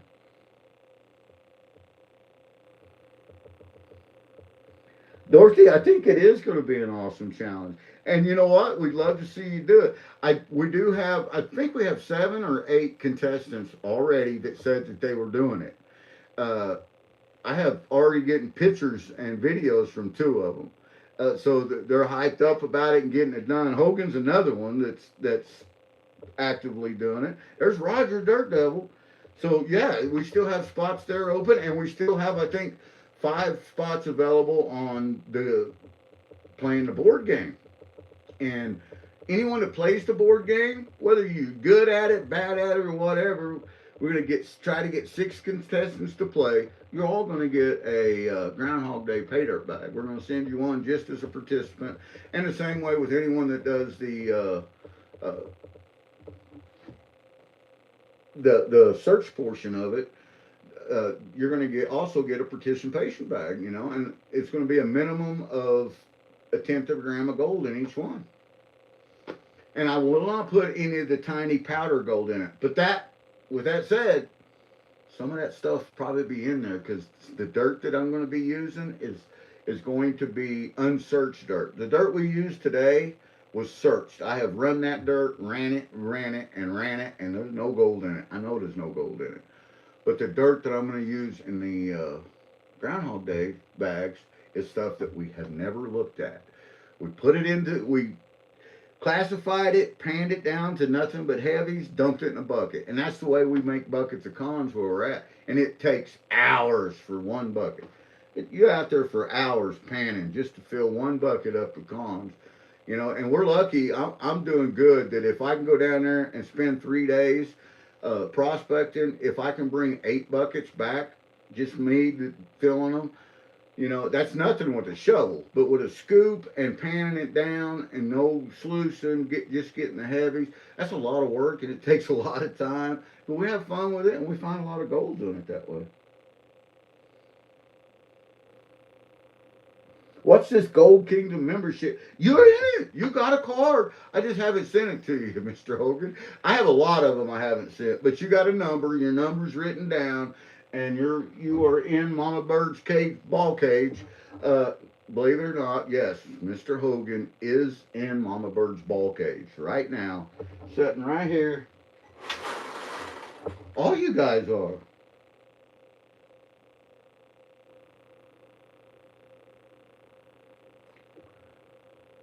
Rob is close to 1,000 subs, but needs watch hours. And guys, we can help Rob out with that. You know, it's really easy to help somebody out with watch hours. Just go into their playlists and click playlist, click it play. Do it on a device that you're not, you know, not on, of course, on your phone that you're carrying with you every day or something like that, but on a laptop, on a tablet, something that you're not going to be around, and make sure the volume's turned up just a little bit. I don't know why, but that matters. But that helps with watch hours. So I'm going to add. I've got right now. I've got 3 screens pulled up on my computer, and I'm running 3 different people's uh, playlists to help them with their watch hours. It's something me and Mama Bird both do, and Mama Bird's got people pulled up on her laptop as well doing the same thing. So I'm going to add Rob. I got another screen that I'll just pull up, add Rob to it, and I'm going to play some of his play his content on a loop and just let it play. And that'll help him with some watch hours. And subscribe to him.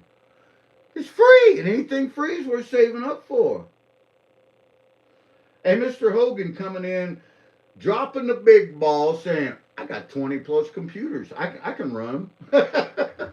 I can imagine so, brother.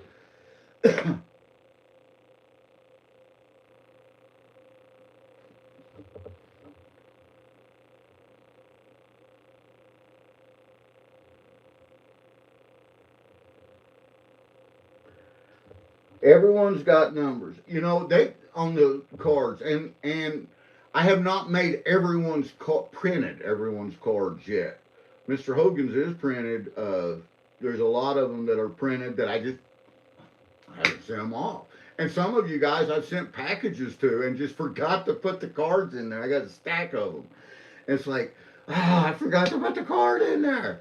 So I've kind of procrastinated, but what I haven't procrastinated at, as people become subscribers, I I've been writing their numbers down and their names and adding the balls. And if we keep going, we're gonna have to get a big. Mama Bird's gonna need a bigger ball cage.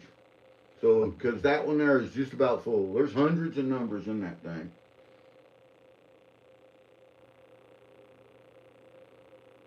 Hey, Dorothy, that's a perfect idea. Play playlists on your phone while you're asleep. Now, if you play my playlist on your phone, it'll probably wake you up because I'm loud and I do a lot of woo and stuff like that on there. So it might have been Gail or it might have been you, Dorothy. I can't remember last year. Somebody said that woke them up in the middle of the night, me doing the ooh wee and screaming and hollering last year, the year before last, because the year before last, me and Mama Bird got into a pocket, a hole, and it's the best prospecting we've ever done by far out of anywhere. But the weather, and because of weather and people, that place has changed dramatically. And I'm not even sure we were supposed to be in there when we was in there. We were told that we had permission to be in there, but now that things have surfaced, I think that we was told that and what didn't really have permission to be in there. So I don't know. But anyway, I haven't been back and don't have plans to go back. So Nick's 254 away from 5,000. Here we go. Come on, Nick. Tim needs 53 more to hit 400.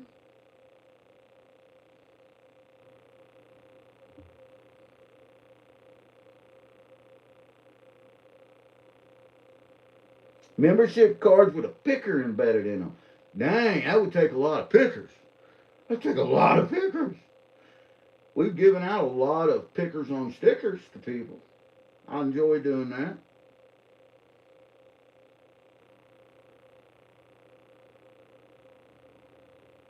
Heck yeah, Rob. That's the way to do it, man. That's, it's just helping everyone out. There's Otterman. There's Otterman! Otterman, did you see how clean the floor was? You know why? Because all the dirt's headed to you. Yeah, I'm telling you, man. PPE. I even wrote on the bag, use proper or use all PPE. Because that is from one year to the next year, every piece of dirt, soil. Now, I was kind. There was a ball of hair in it that I did shake out and throw away. I did not ship you the big ball of hair. I'm not saying there's not hair in there. I'm saying the big ball of hair that I vacuumed up did not make it to your house. You're welcome. But everything else included all. There's graffiti or some confetti in there from last year, and there's confetti from this year. There's I mean, it's a full year's worth of floor sweeping. And I was telling Carl and Mama Bird too, but I told Carl, I said, Carl, if I wasn't a man of integrity, an honest man, an ethical man, I would have panned that out because when I dumped the vacuum canister in there into the big bowl, I could, all the gold went right to the bottom in that dirt. And I could see it. And it was a pile. There's a pile of gold in there. I will be surprised. I will be shocked if there's not at least a quarter gram of floor sweep. There maybe between a quarter, a half, a gram. I don't know what's in there. I didn't pan it out. It's all coming your way, Utterman, but there is a lot of gold in it. I'm telling you, there's a lot of gold in it and a lot of tiny, tiny, tiny little micros. And there's some bigger chunks in there too.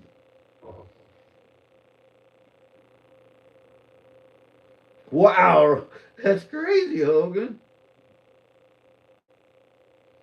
Yeah, you're right. You can't get it off the floor. It's one of the things that you tried to pick up, and you pick it up, you think you got it, and it's still on the floor. You bend over, you pick it up, you think you got it, and it's still on the floor. So yeah, I was in here, and I even took the hose attachment and went across the table. I took the hose attachment and went across the where that one GP bag last year. Y'all see me when I pulled it off. It was just pouring out on the floor. That's all in there. I don't know what's in it, man, but it's yours now. It's yours, Otterman, and he should have that Friday. And Otterman, as you guys know, is a brother firefighter of mine, and he's usually on duty. He's like, that's the way I was always being a chief officer. I was always on duty. If I wasn't on duty, I was on call to be on duty. So if the tones dropped, I went. 99.9% of the time. But Otterman is the same way, and he's a brother fireman, and we're going to do this on his schedule. When he wants to do it, whatever day, evening that he wants to do this, we're going to set the live up, and it's going to be a live of Otterman panning out the floor sweepings with Otterman, me, and Mama Bird, and we'll see if some of you other people want to come up there and cheer Otterman on or try to gross him out because there is some nasty stuff in that water. I'm telling you.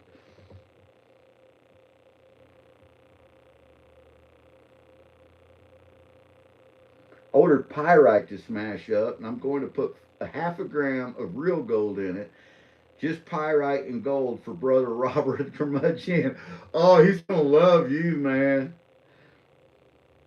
And not the pan of gold. I was sun drying over in the backyard, probably a quarter gram of fines out there. Rob, you know what? And that's just it. We have all done that. Uh, was it last year, or the year before? I can't remember. Time's getting away from me, but I was doing some Ohio. Me and Mama Bird was doing some Ohio cons in the backyard.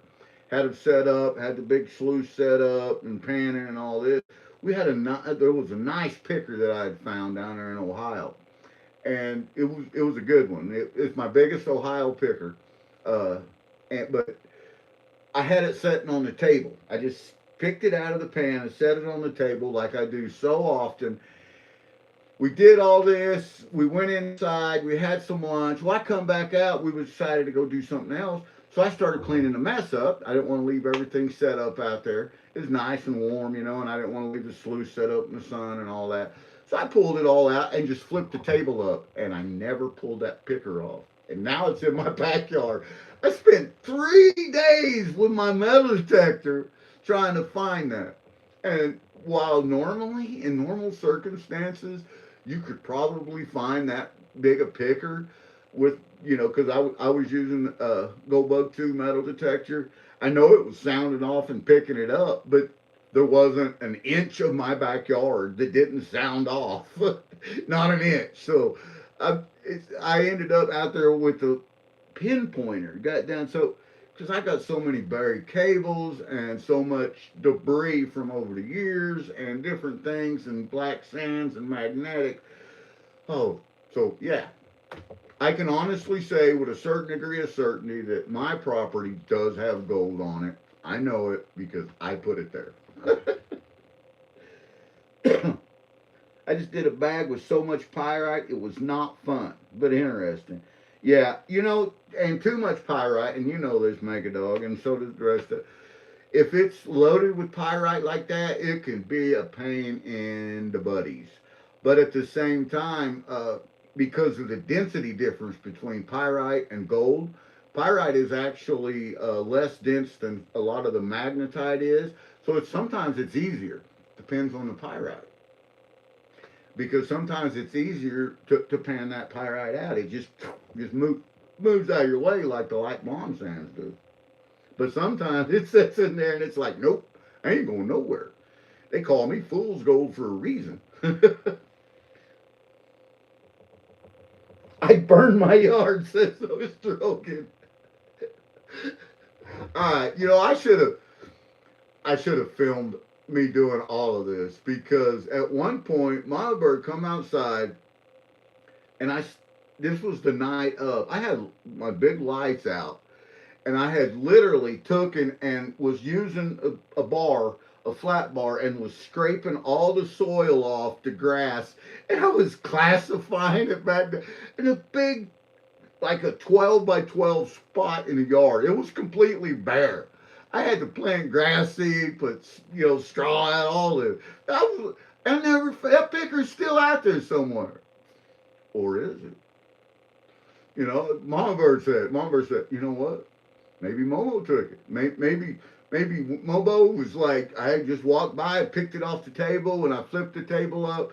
Maybe nothing went out there. So, there's always that possibility. It would be a scene from the movie Honey, I Shrunk the Kids.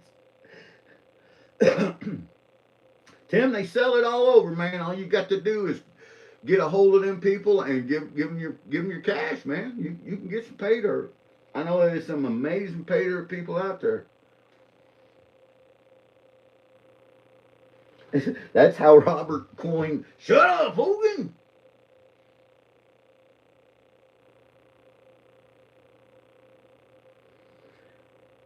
Newfangled gold magnets to find that their thing. Yeah, yeah, right.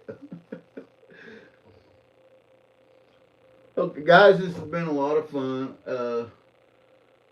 It's 11 o'clock here. Almost. It's quarter 11 here. So I got a few things to do. I don't got to have a lot to do today.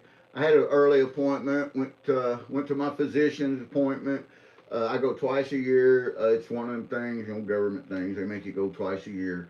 And so my next one's in another 6 months. Uh, GP checked out, man. He gave me, run me through the test. He measured me. Haven't shrunk none. 72 inches tall to the button. I mean, and when that girl, she was a little short girl, when she measured me, Mama Bird's tall. Mama Bird's almost 6 foot tall. But that she reached the scale up there, and then I had to move out of the way after she had the thing set so she could read it because she was too short to read it. And then 210 pounds, 6 foot, 210 pounds. My said my heart sounded good, my lungs sounded nice and clear. That my blood pressure was perfect. That I was in good shape. I mean, I looked at him like, yeah, sure I am, doc. No, he said for a guy my age, you know, that I was doing all right. Keep doing what I was doing. So that's what I'm gonna do. I'm gonna keep having fun, keep loving you guys, keep prospecting, hunting, fishing, getting outside, doing what I can do. And I'm gonna keep getting in trouble because you know that trouble keeps us young sometimes. And by trouble, I don't mean you know trouble. I mean show. You know, have fun.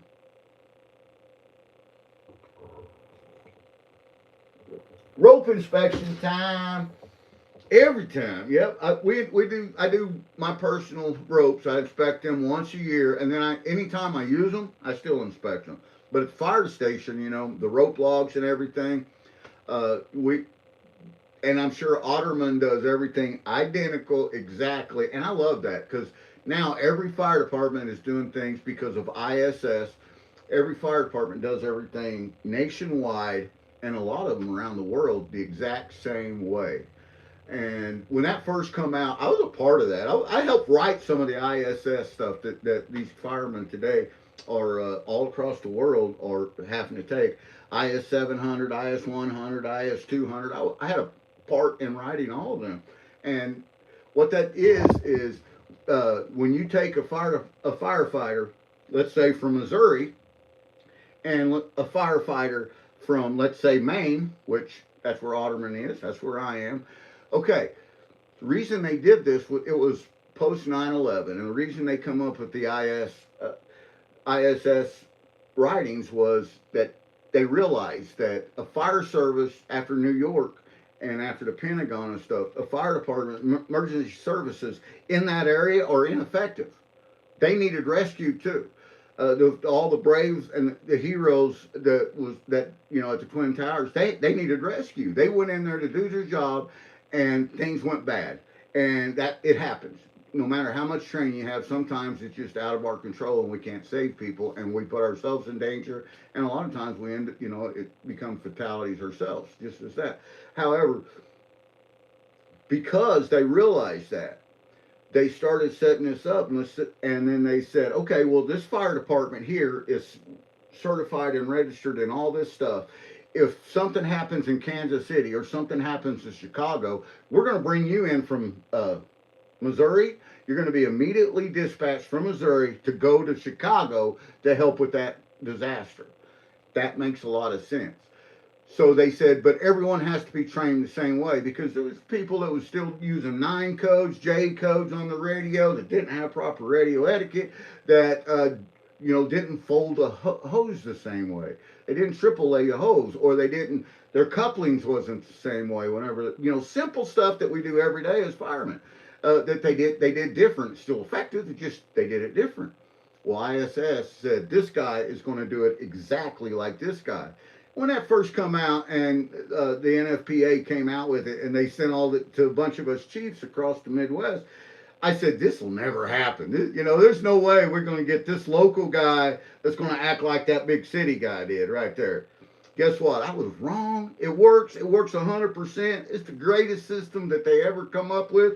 It works. And man, I was so proud to be a part of that and so proud that, you know, that I was not just a part in helping establish it, but seeing it and seeing it mature. And now the firemen across the entire country are doing things the same way. And I love that. I love that because no matter where I'm at, I always try to stop in and say hey to brothers when we travel. I'll stop in, you know, we'll be passing the fire department and I'll just pull in and go in and introduce myself and talk to them. And you know what, guys? They love that. We all love that. I've had guys from all over the country stop in our department, and I have stopped it. You know, the first thing we did, one of the first things when the first time we visited Hawaii was I had to go to the fire department. Now I was still active duty at that time, but I had to go to the fire department and just see, you know, talk to these guys and see and stuff. They invited me to come out and play with them, you know. They because they do a lot of rope rescue and stuff on Maui, especially because of that highway they have. But yeah, they do a lot of stuff, and it was a good time. I had fun. Bruce, there's another fireman right there. Look at that. Look at that one time. Yeah, it keeps everyone on the same page, Lisa. It does.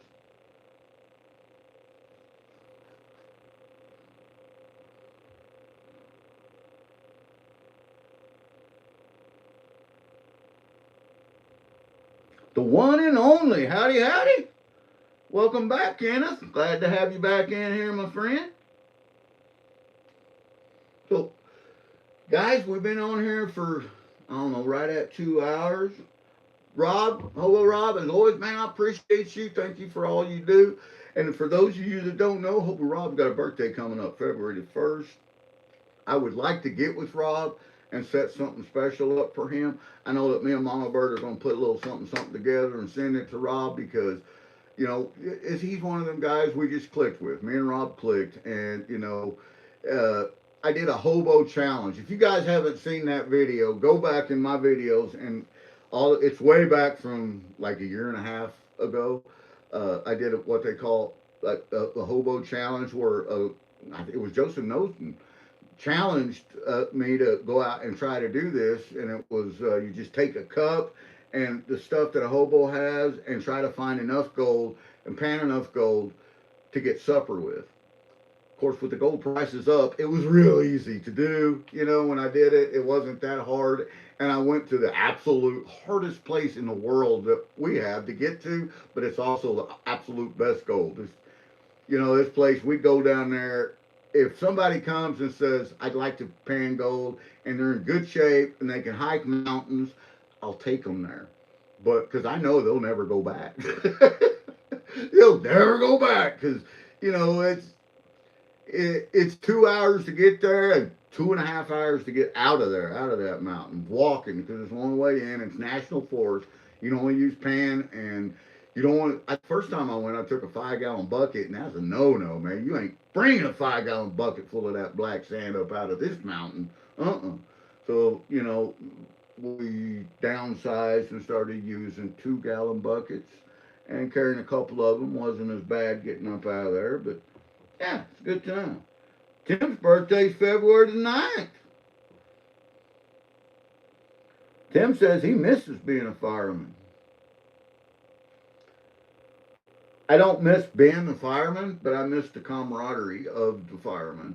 Uh, I used to tell this because at the beginning of every shift, we had A, B, and C shifts. And I was in charge of 4 different stations. I was chief officer. We had 4 stations, A, B, and C, eight people, 8-man crew on each shift at each station.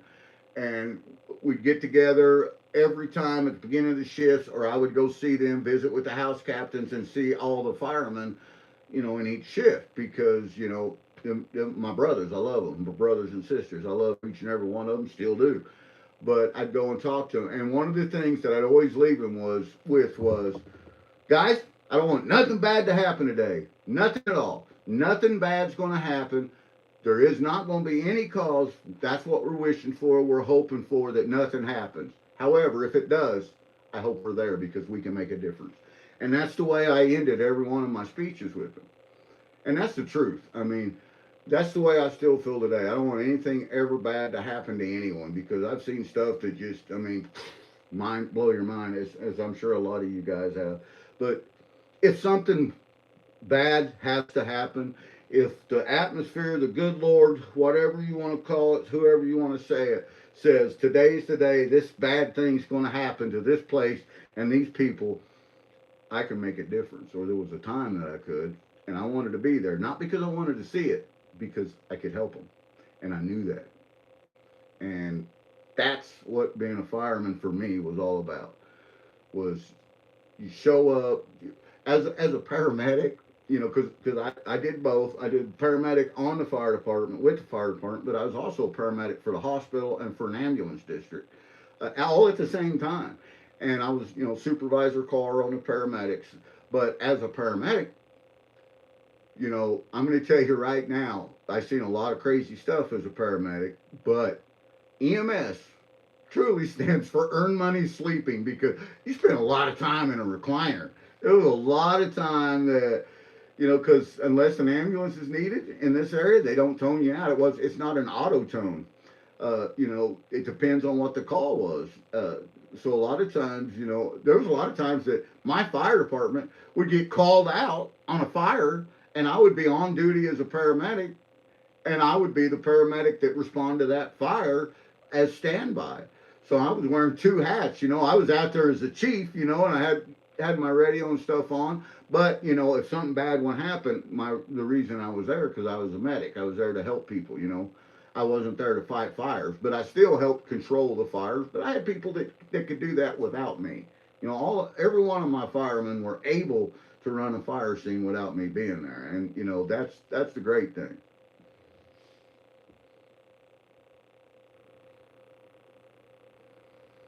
Hobo Cup Challenge.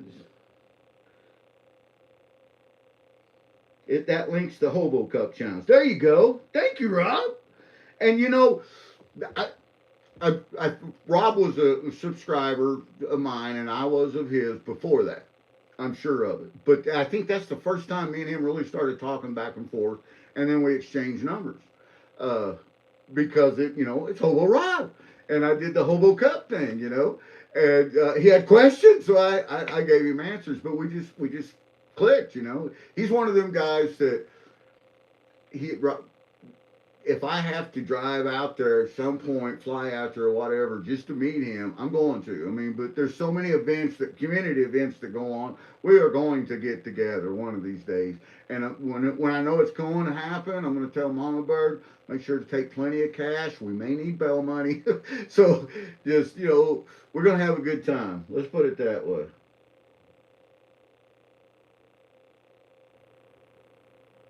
And Lisa's birthday is February the 18th. We've got a bunch of February birthdays in here.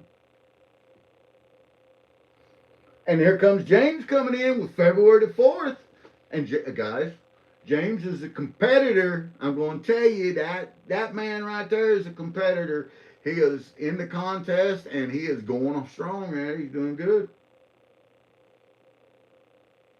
I need to go to the Nugget Hut. And Rob, we talked about that. We Last year we didn't go because we went other places. This year we had the Nugget Hunt. It's still on the list, but we had a personal invite to go to another one uh, in June.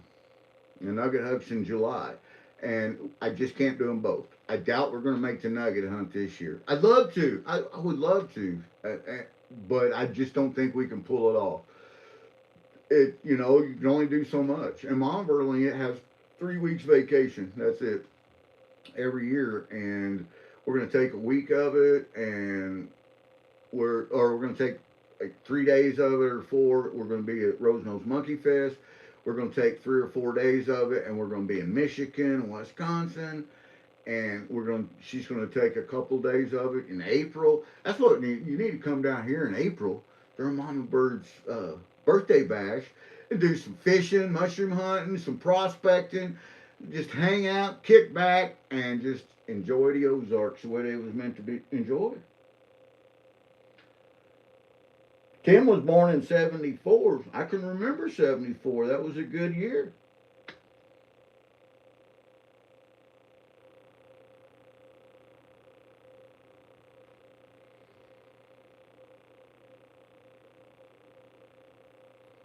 This is the age of Aquarius. The age of Aquarius.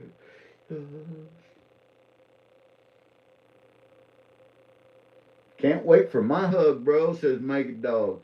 You know you're getting a hug from me, Megan, if that's what you're talking about. I'll shake your hand, but the next thing is coming is you better get ready because once GP got your hand, if GP loves you, he gonna pull you up to you and hug you because I'm a hugger, man. It's just the way it is.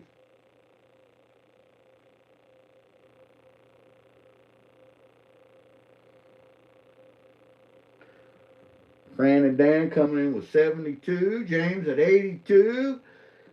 I think I'm the oldest person in here, but I'm pretty sure I'm the oldest person in the world. I'm pretty sure.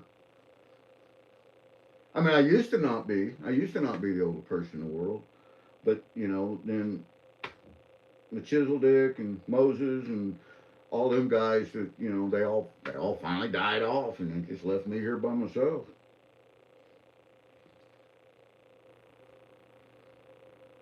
Naked Dog says he's the oldest. I do think you're older than me, Naked Dog. But you know what? We hold our age, man. And because we were talking about that at the last time at Rose Nose Monkey Fest, me and you was. I remember when we took our long walk. We was talking about that. We was the two old guys there. I mean, there was people there that had their parents. That had the parents came. We was older than their parents was. It's like, yeah, you know. But you know what? We still got out there and did it. We still did our thing. Ain't that right, brother? That's right.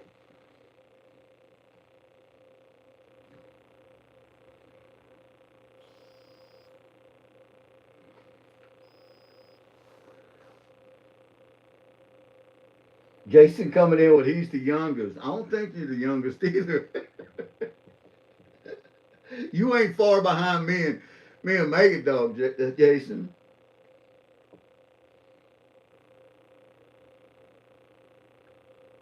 So yeah, Rob says his son's is on the 22nd also.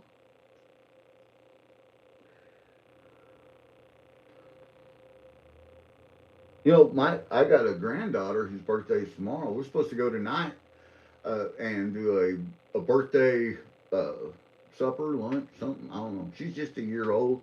She'll have fun. She'll be glad to see grandma and grandpa, you know, and all that. But then her birthday party, tomorrow's her birthday, but her birthday party isn't until 3 more weeks because her older brother and older sister have birthdays a day apart, and they're going to celebrate all three at the same time. And it's the same.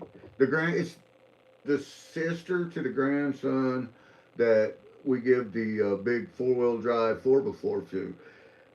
For their birthdays, all three of them, we got them bumper cars.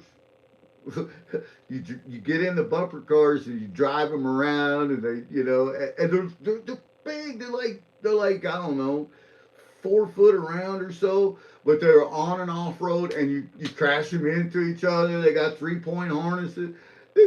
And you can do it with controls. So, you know, you can take control of your grandchild's vehicle and ram them into things. So, what's funner than that, right?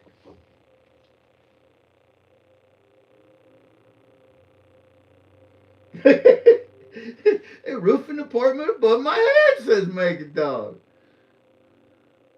Yeah, right, Rob. Rob's only 28. You look like you're only 28, Rob. You in good shape. Look young, healthy. You look like you look young, man.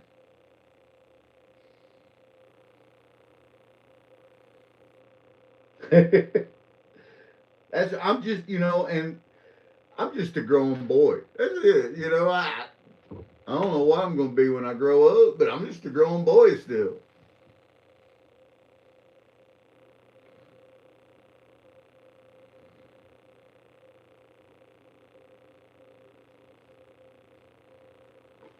This was a lot of fun, guys. I appreciate you. Thank you guys for sticking around on the first control study right here for the Switchback Sluice by Dream Map, Prospector Dream. That is a 99.76% recovery rate. That is the closest to 100% recovery that I've ever received off the initial run. I will pan out the tellings and just to see if it kicked anything out. If they're in the tellings, then we know that is accurate. If I pan the tellings out and nothing comes out, then it was carbon unit failure. It was me. It was GP that missed it, and that could have happened. Spaceship sluice. It don't look like a spaceship to me. I see a lot of people think that, but I mean I've seen spaceships. They all kind of look like airplanes or rockets. This kind of looks like the loading bay of a C-130 aircraft, though. You know, you got the door that opens up and it closes down. You pull your vehicles up in it. It looks like the loading bay of a C-130. C-130 rolling down the hill.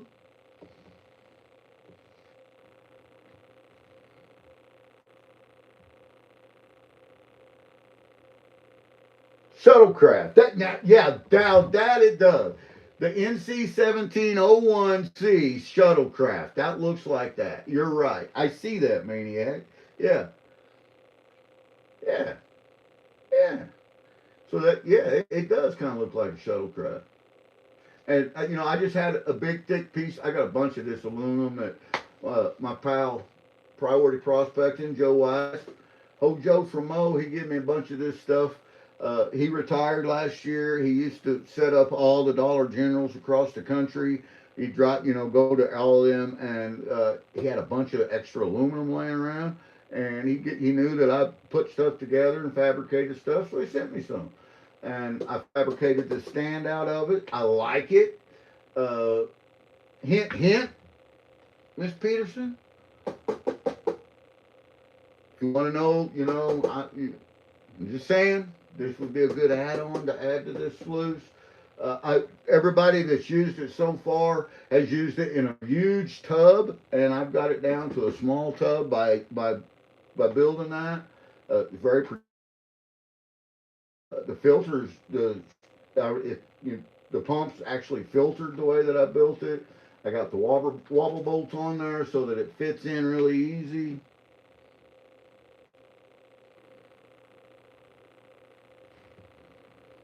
But 99.76%. We put in 2.5 grams, got out 2.496. 2.496. So 0.004 is the amount of gold missing. And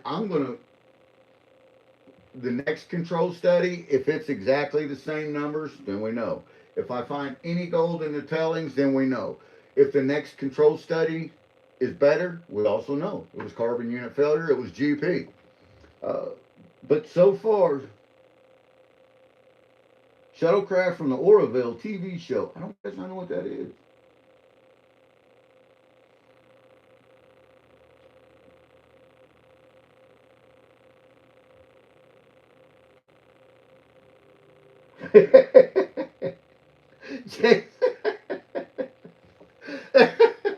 Right, Jason?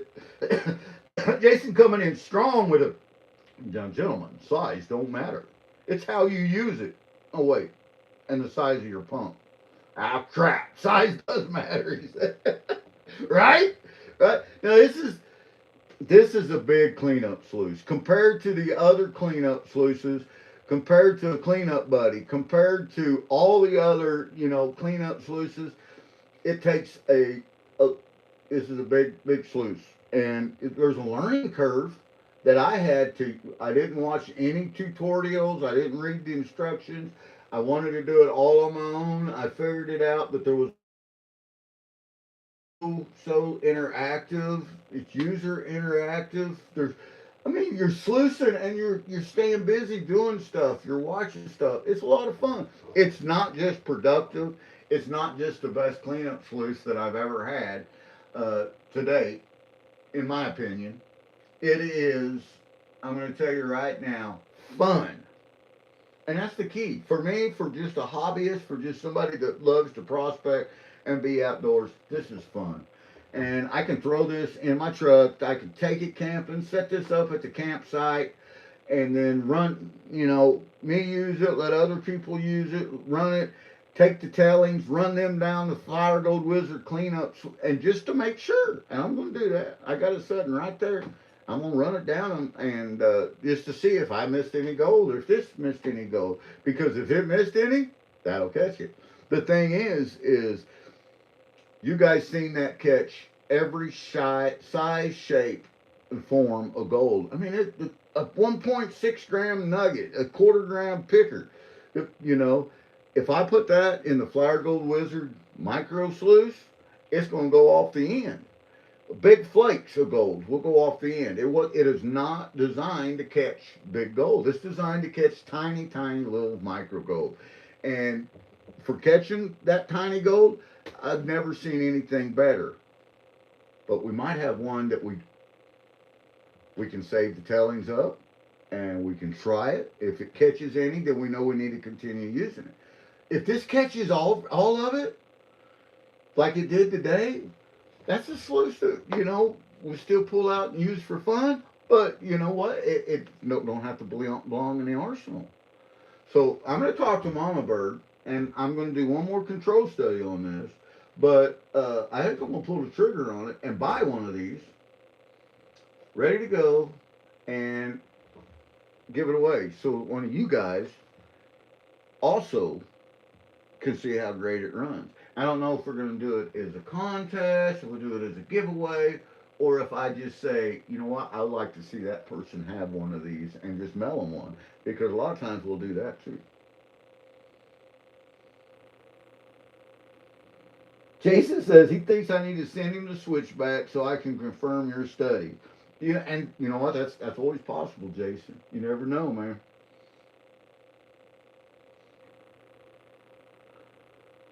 Lisa, you have a great day, and I am going to send you an email, Lisa. And it's more of I'm a little stronger than an invite. It's kind of a push towards this groundhog challenge. I think that you would be exceptional at this. I really do. But if you don't want to do it, you don't want to do it. King Gold is in the house.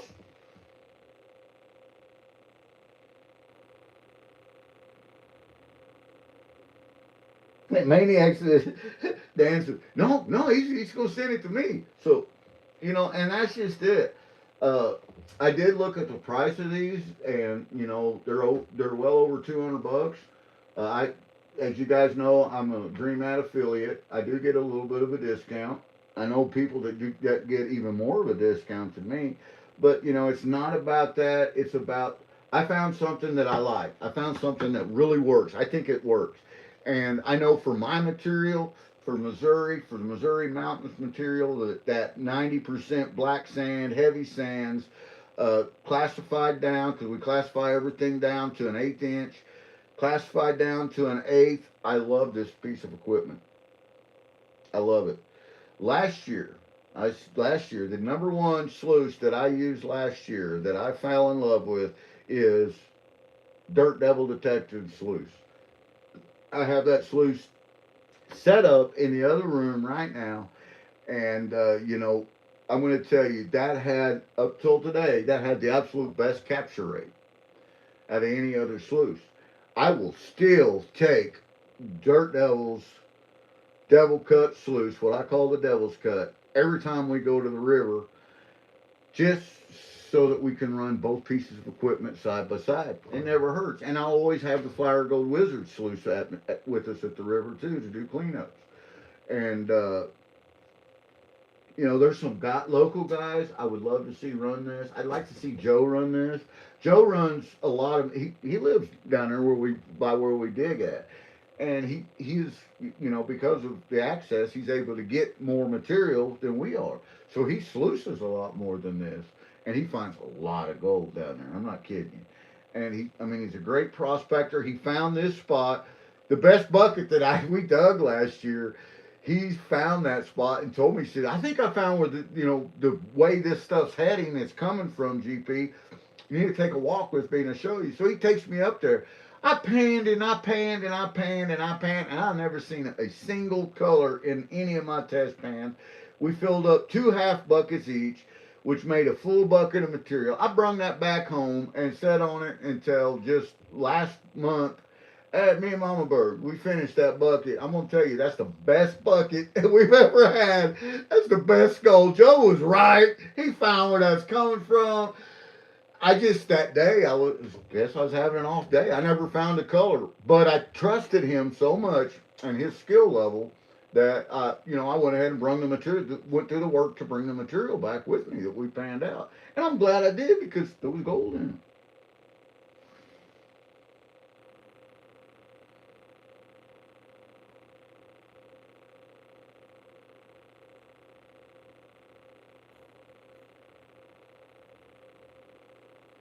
Nice, Fran got Dan one. Heck yeah, heck yeah.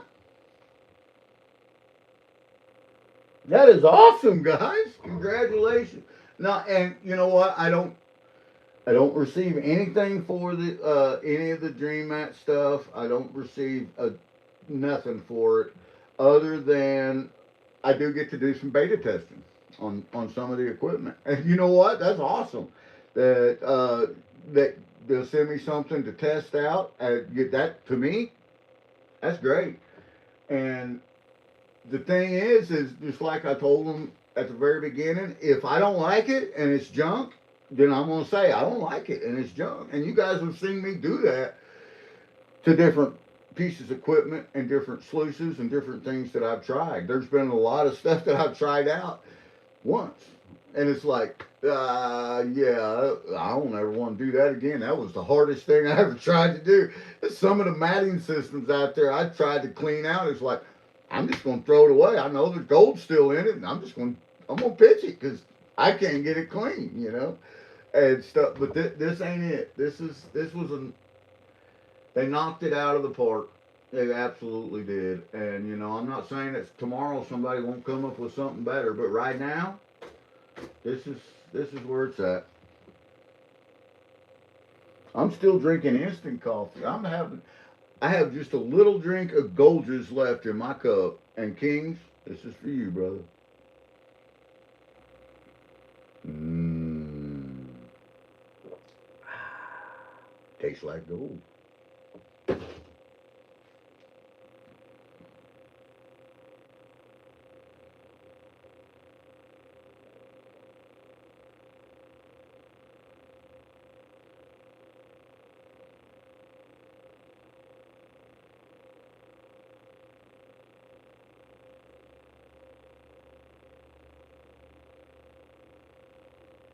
Gold Prospect King. I've been trying as hard as you were. Prior conversations. Been looking for an investor and goal of $1,200. Well, I think my goal has dropped.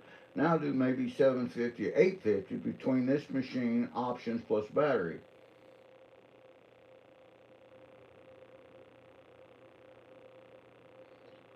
Think he's going for a trommel, a mini trommel. Trommels work great. I love king trommels especially.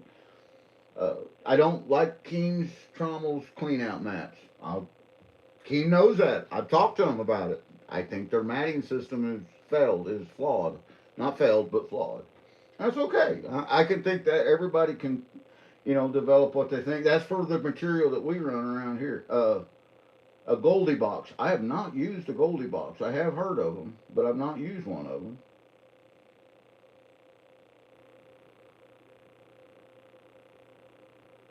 Ah, got you, King's Gold. Yeah, yeah. I remember last night you said you was feeling under the weather too. I hope you feel better, buddy.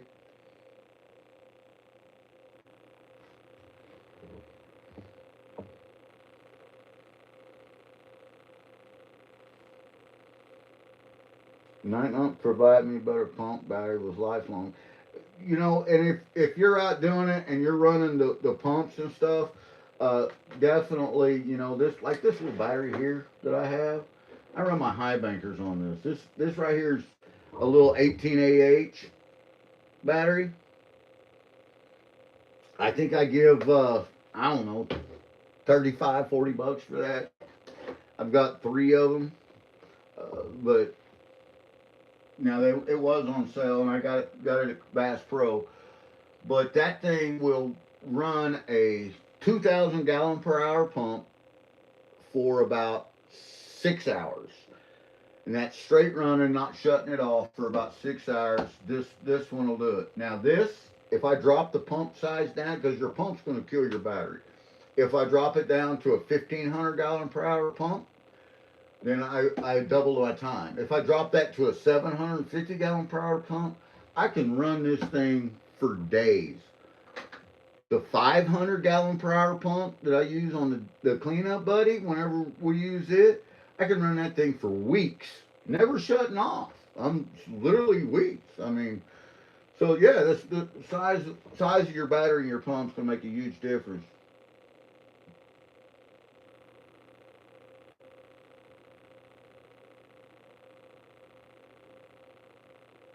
Hey, the humble stacker, why aren't you blue?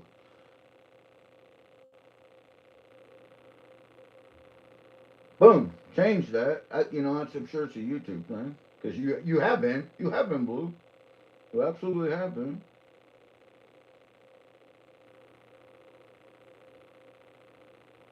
Yeah, absolutely.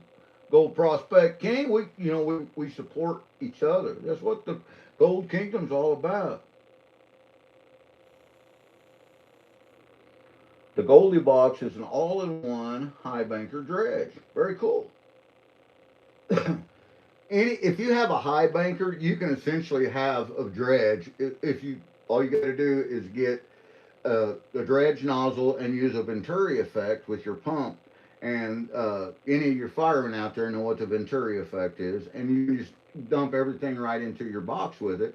We do that a lot of times here, and we do it with the electric pumps, and we do it with gas pumps both, and it works great. And it's not hard to set up, and if you've already got a high banker setup that you like your matting system, you like your wash box, whether be spray bars or a boil box or whatever it be.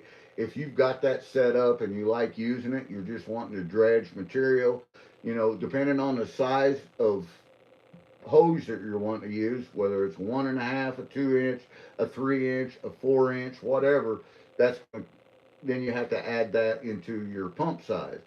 Uh, Personally, with battery stuff, I've not found any reason to use something bigger than a 2,000 gallon per hour pump, but I'm not dredging with it either.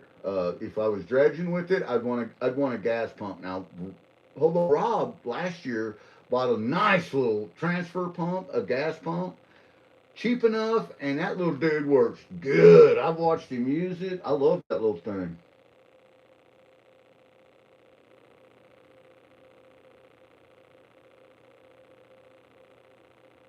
And that's it. Yeah, you're gonna if you're dredging, you're going to lose some of that pump force because of the Venturi effect.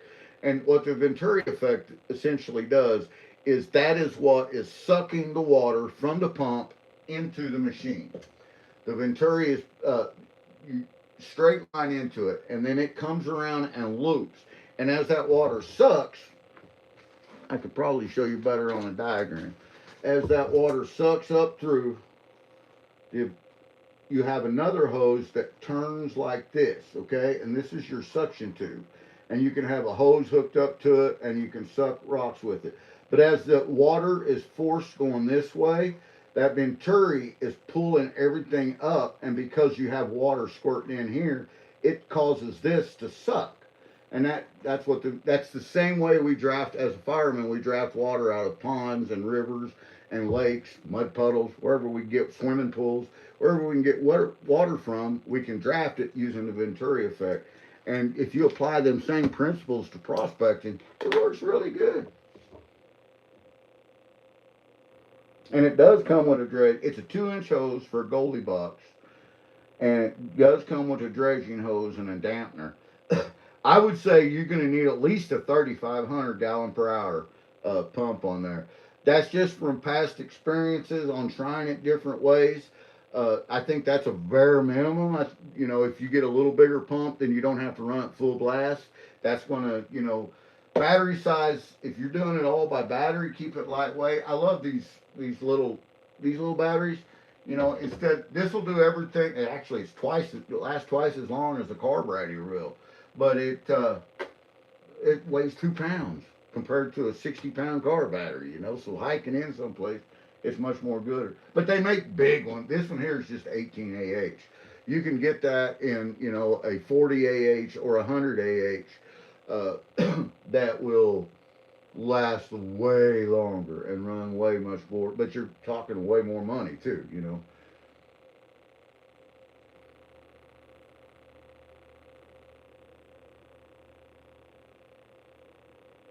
Ah, right there, go prospecting king. Now here, I don't know where you're from. And I don't understand, what your laws and your municipalities say you can and can't do when it comes to dredging. But for us, I know for a fact here in Missouri, it doesn't matter the size of pump. If you are using anything other than a scoop to remove material from the water, you're dredging. So if you're sucking it up, whether it be a hand pump, a yabby pump, that's called dredging here in the state of Missouri. It's illegal. We're not allowed to do that anywhere but public land. We can't do it on or private land. We can't do it on any public land. You're not allowed to use any power dredges whatsoever. We can't use any sluices whatsoever. So make sure to check your laws and all your municipalities before doing that, because like I said, I don't know what your laws are. If it's someplace that I have prospected, chances are I've looked them up and read them, and we've prospected all across the U.S. in different places. So, you know, if it's not someplace, then I don't know nothing about it. But be careful. That's what I'm saying, because for us, I do know that even a yabby pump, that's considered dredging, and it's illegal here everywhere except for private property.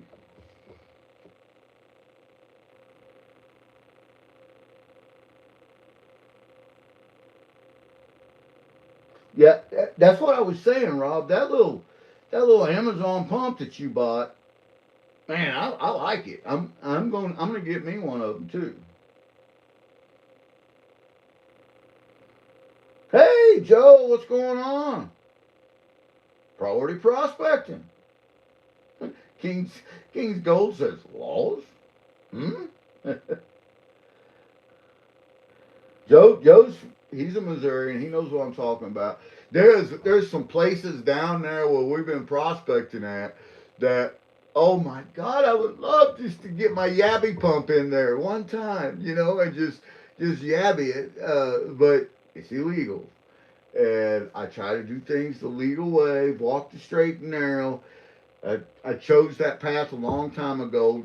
Be the guy that does the things the right way, and I try to abide by that. I try to live by it.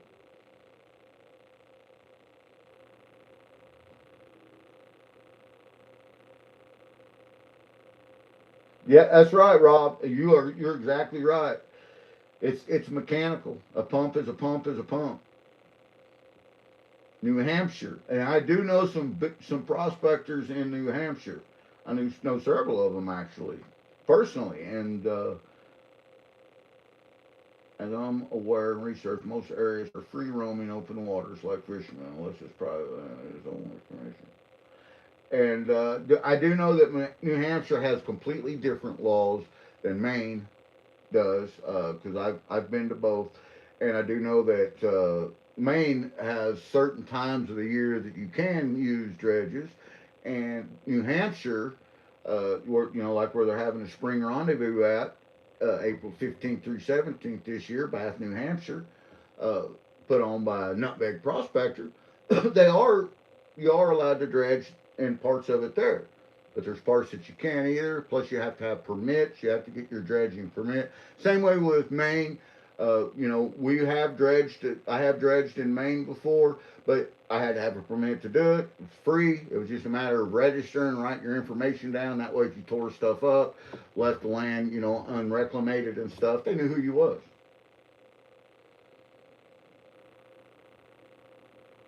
Yep, White. I know right where you're at, man.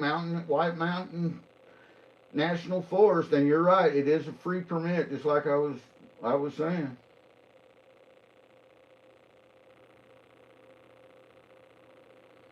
And Jason's laying down the Michigan stuff there. Off private property is July through August with a 300-foot plus claim. Yeah, see here, we unless you own the property, we can't run any equipment. We can't run our sluices. We can't run. I mean, if it's private property, everything goes. We could take the backhoes in there and dig and set up the high bankers, and we got places that we do that are private property. But if it's public land, if it's national forest, if it's conservation, you can't get on it at all. If it's run by the Missouri Department of Conservation, there is absolutely no prospecting. Period. Uh, if it's national forest, you can use pan and scoop only. Now that's why that's one of the best places we got there that priority prospecting discovered was the national forest, the Mark Twain National Forest. And I'm going to tell you what, it is an amazing place to be. So much fun. I'm going to be there in April during Mama Bird's birthday bash, prospecting and fishing and mushroom hunting and having some woo good time. And hey, Apricity, welcome in. Let me change you to blue so you can connect these other channels.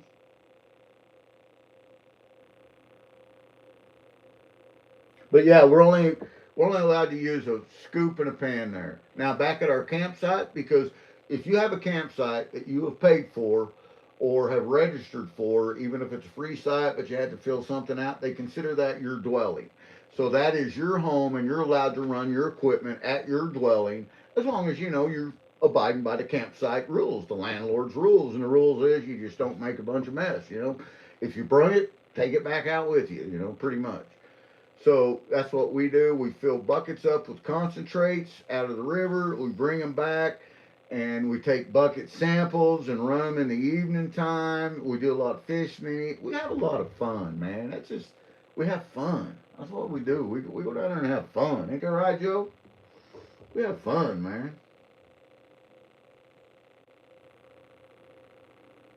Joe always follows the rule. Of course you do. Of course you do, man.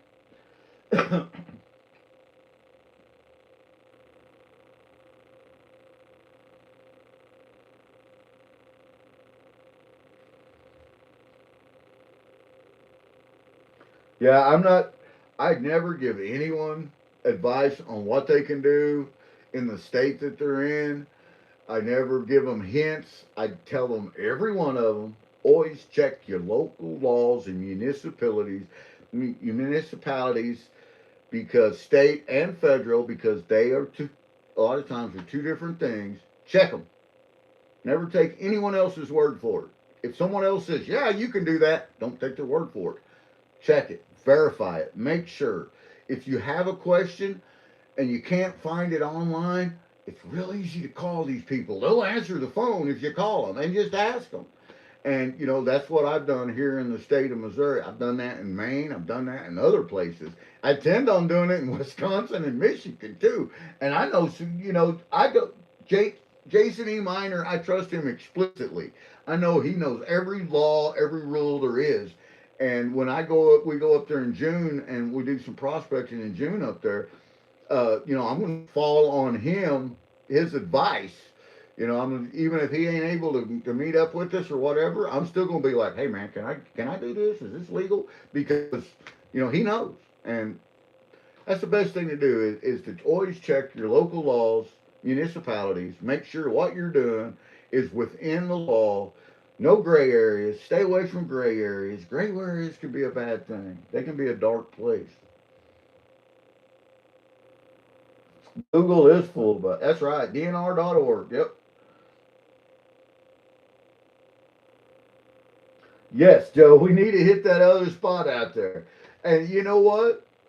If I ever look at you like I did last year while we're sitting there panning and tell you I ain't getting nothing, I think this is a garho, and you're over there saying, I got 3 colors in my pan, I got 2 colors in my pan, and I'm doing another pan going, yeah, I don't have nothing, Joe. Just remind me of that. Remind me, say, you're having a bad day, GP. Just keep panning. There's gold in there. Because that was a good spot, man.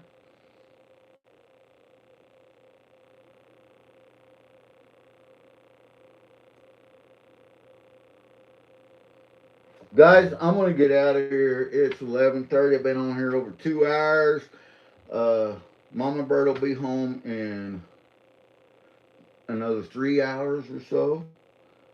So once she gets home, then we got a birthday party to go to tonight. My granddaughter, her first birthday, and I guess we're gonna have some supper, celebrate a little bit on her birthday, and then they're gonna have the big birthday with all three of the grandkids together, because their birthdays are only all three of them are only 3 weeks apart, so they're gonna do it all at once and have fun.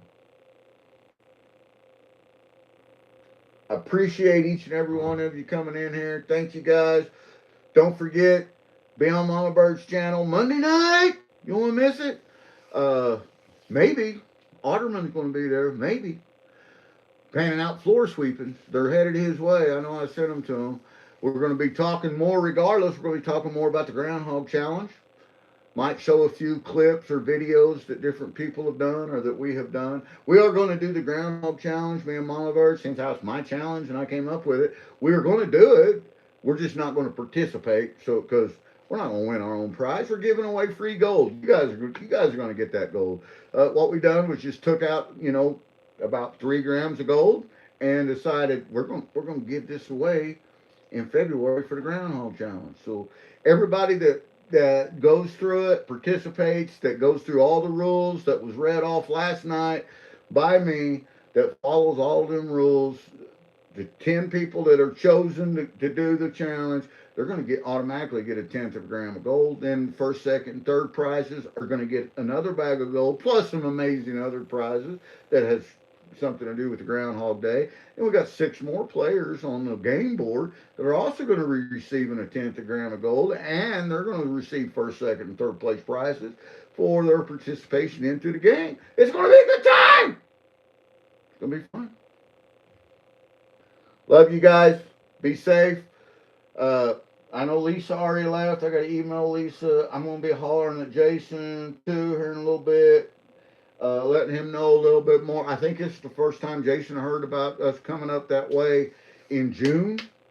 But we're going to be closer there in May. We're going to be at Rose Nose Monkey Fest in May. I wish the two was right there because we could just shoot up from one to the other, but they're not. It is what it is. Have a great day. I love each and every one of you. Be humble. Be kind. Stay golden. And hopefully, the next time I go to the creek, it ain't going to be very long. I hope I see you out there. Right there where that corner does that S bend like that. And there's a big Y like this that comes in from 2 different areas. And you can see an outcropping up here. If you look right there, that's where GP will be. We'll see you. Peace!